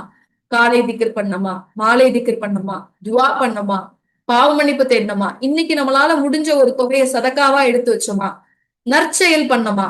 இப்ப நற்செயல் பண்ணமா அப்படின்னும் போது நமக்கு ஒரு சந்தேகம் வரலாம், என்ன நற்செயல் பண்றது? தினசரி ஒரு நற்செயல் இங்க குறிப்பிடப்பட்டிருக்கு. இன்றைக்கான நற்செயல் அப்படின்னு சொல்லி இததான் செய்யணும்னு கட்டாயம் இல்லை. நீங்க வேற ஏதாவது ஒரு நற்செயல் செஞ்சிருந்தாலும் இந்த இடத்துல எழுதி வைங்க. இன்னைக்கு நான் இதை செஞ்சேன், ஒருத்தருக்கு நான் உதவி பண்ணினேன், ஒருத்தருடைய தேவையை நிறைவேற்றி கொடுத்தேன், ஒருத்தருக்கு நான் ஆறுதலான வார்த்தை பேசினேன், நான் அல்லாவுக்காக ஒருத்தரை மன்னிச்சேன். இப்படி ஏதாவது ஒரு நற்செயல் நீங்க செஞ்சீங்கன்னா அதை இதுல மென்ஷன் பண்ணுங்க. இல்ல இதுல உள்ளதை செஞ்சீங்கன்னா அதை மென்ஷன், அதை நீங்க டிக் பண்ணலாம். வேற செஞ்சாலும் டிக் பண்ணலாம். இப்ப முதலாவது நாளுக்கான நற்செயல் என்ன கொடுத்திருக்கு? என் நோன்பும் நற்செயலும் அல்லாஹுவிக்கே, புகழுக்கோ பெருமைக்கோ இல்ல. இதை நம்ம திரும்ப திரும்ப முதலாவது நாள் மனசுல சொல்லிட்டே இருக்கோம். அல்லாவுக்காக செய்யறேன், அல்லாவுக்காக செய்யறேன். அப்ப இந்த எண்ணம் மீண்டும் மீண்டும் வந்துருந்துச்சுன்னா அந்த நற்செயல்ல டிக் பண்ணணும். அடுத்து லாஸ்டா என்ன இருக்கு? நன்றி செலுத்துதல். அல்லாவுக்கு நன்றி செலுத்தணுமா இன்னைக்கு ஒவ்வொரு நேர தொழுகையிலையும்? இப்ப நன்றி செலுத்தும் போது எதுக்காக நன்றி செலுத்துறது? அப்போ ஒவ்வொரு நாளைக்கும் ஒரு காரணம் குறிப்பிடப்பட்டிருக்கும் இந்த ஆரோ மார்க் மாதிரி போட்டிருக்க பாக்ஸ்ல. முதல் நன்றி நேர்வழிக்கான நன்றி. இதை நம்ம செஞ்சுட்டு இந்த பாக்ஸ்ல நம்ம டிக் பண்ணிக்கலாம். அடுத்ததா குரான் ஓதுதல். நம்ம ஒரு நாளைக்கு எத்தனை வசனம் ஓதுறோம், அது எந்த சூறாக்கள், அது எந்த ஜுசூல இருக்கு. குரான் ஓதணும் வெறுமனையும் டிக் போடலாம். ஆனா இப்படி நம்ம பிரிச்சு பிரிச்சு போடுறதுக்கான காரணம் என்ன அப்படின்னா, நிறைய சூறாக்களுடைய பெயரை நம்ம தெரிஞ்சுக்கலாம். அந்த சூறாலாம் எந்த ஜுசூல இருக்கு அப்படிங்கிறதை நம்ம தெரிஞ்சுக்கலாம் இன்ஷா அல்லாஹ். அதுக்காக தான் இந்த வழிமுறை. இதுல எக்ஸ்ட்ரா இன்னொன்னு ஆட் பண்ணிக்கோங்க, மனநம்னு ஆட் பண்ணிக்கோங்க. ஒரு சில சகோதரிகள் சொன்னாங்க நாங்க மனநம் பண்ணலாம்னு இருக்கோம். அப்போ மனநம் பண்ணணும்னு நினைக்கிறவங்க மனநம்னு ஆட் பண்ணி எவ்வளவு மனநம் பண்ணும். இது ஒரு டைரி. அல்லாவுக்கும் நமக்குமான ஒரு ரகசிய ஒப்பந்தத்துல இது ஒரு ஒப்பந்தம். யார்கிட்டையும் நீங்க காட்டலாம் வேணும். இப்படி ஒவ்வொரு நாளுக்கும் 30 நோன்புக்குமான எல்லா அமல்களும் எல்லா நற்செயலும் நன்றி செலுத்துறதுக்கான காரணமும் ஒன்னொன்னா போடப்பட்டிருக்கு.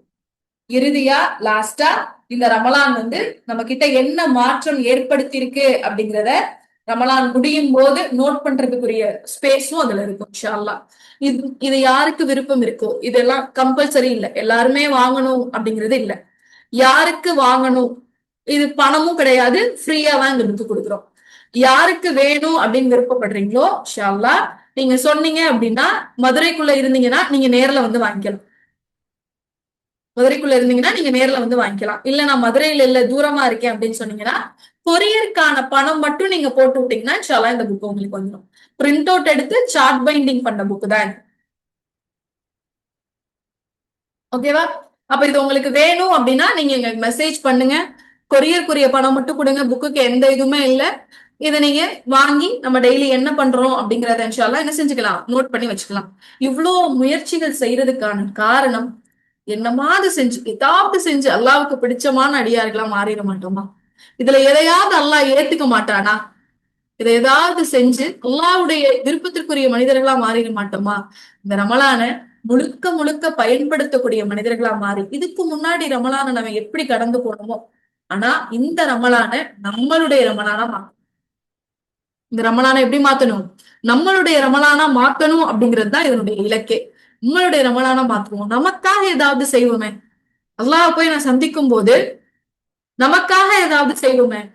இதெல்லாம் நான் செஞ்சிருக்கேன் ரப்பே, உனக்காக தான் செஞ்சேன், எனக்கு இது கூலி கூட நல்லா கிட்ட நம்ம கேட்க முடியும் தானே.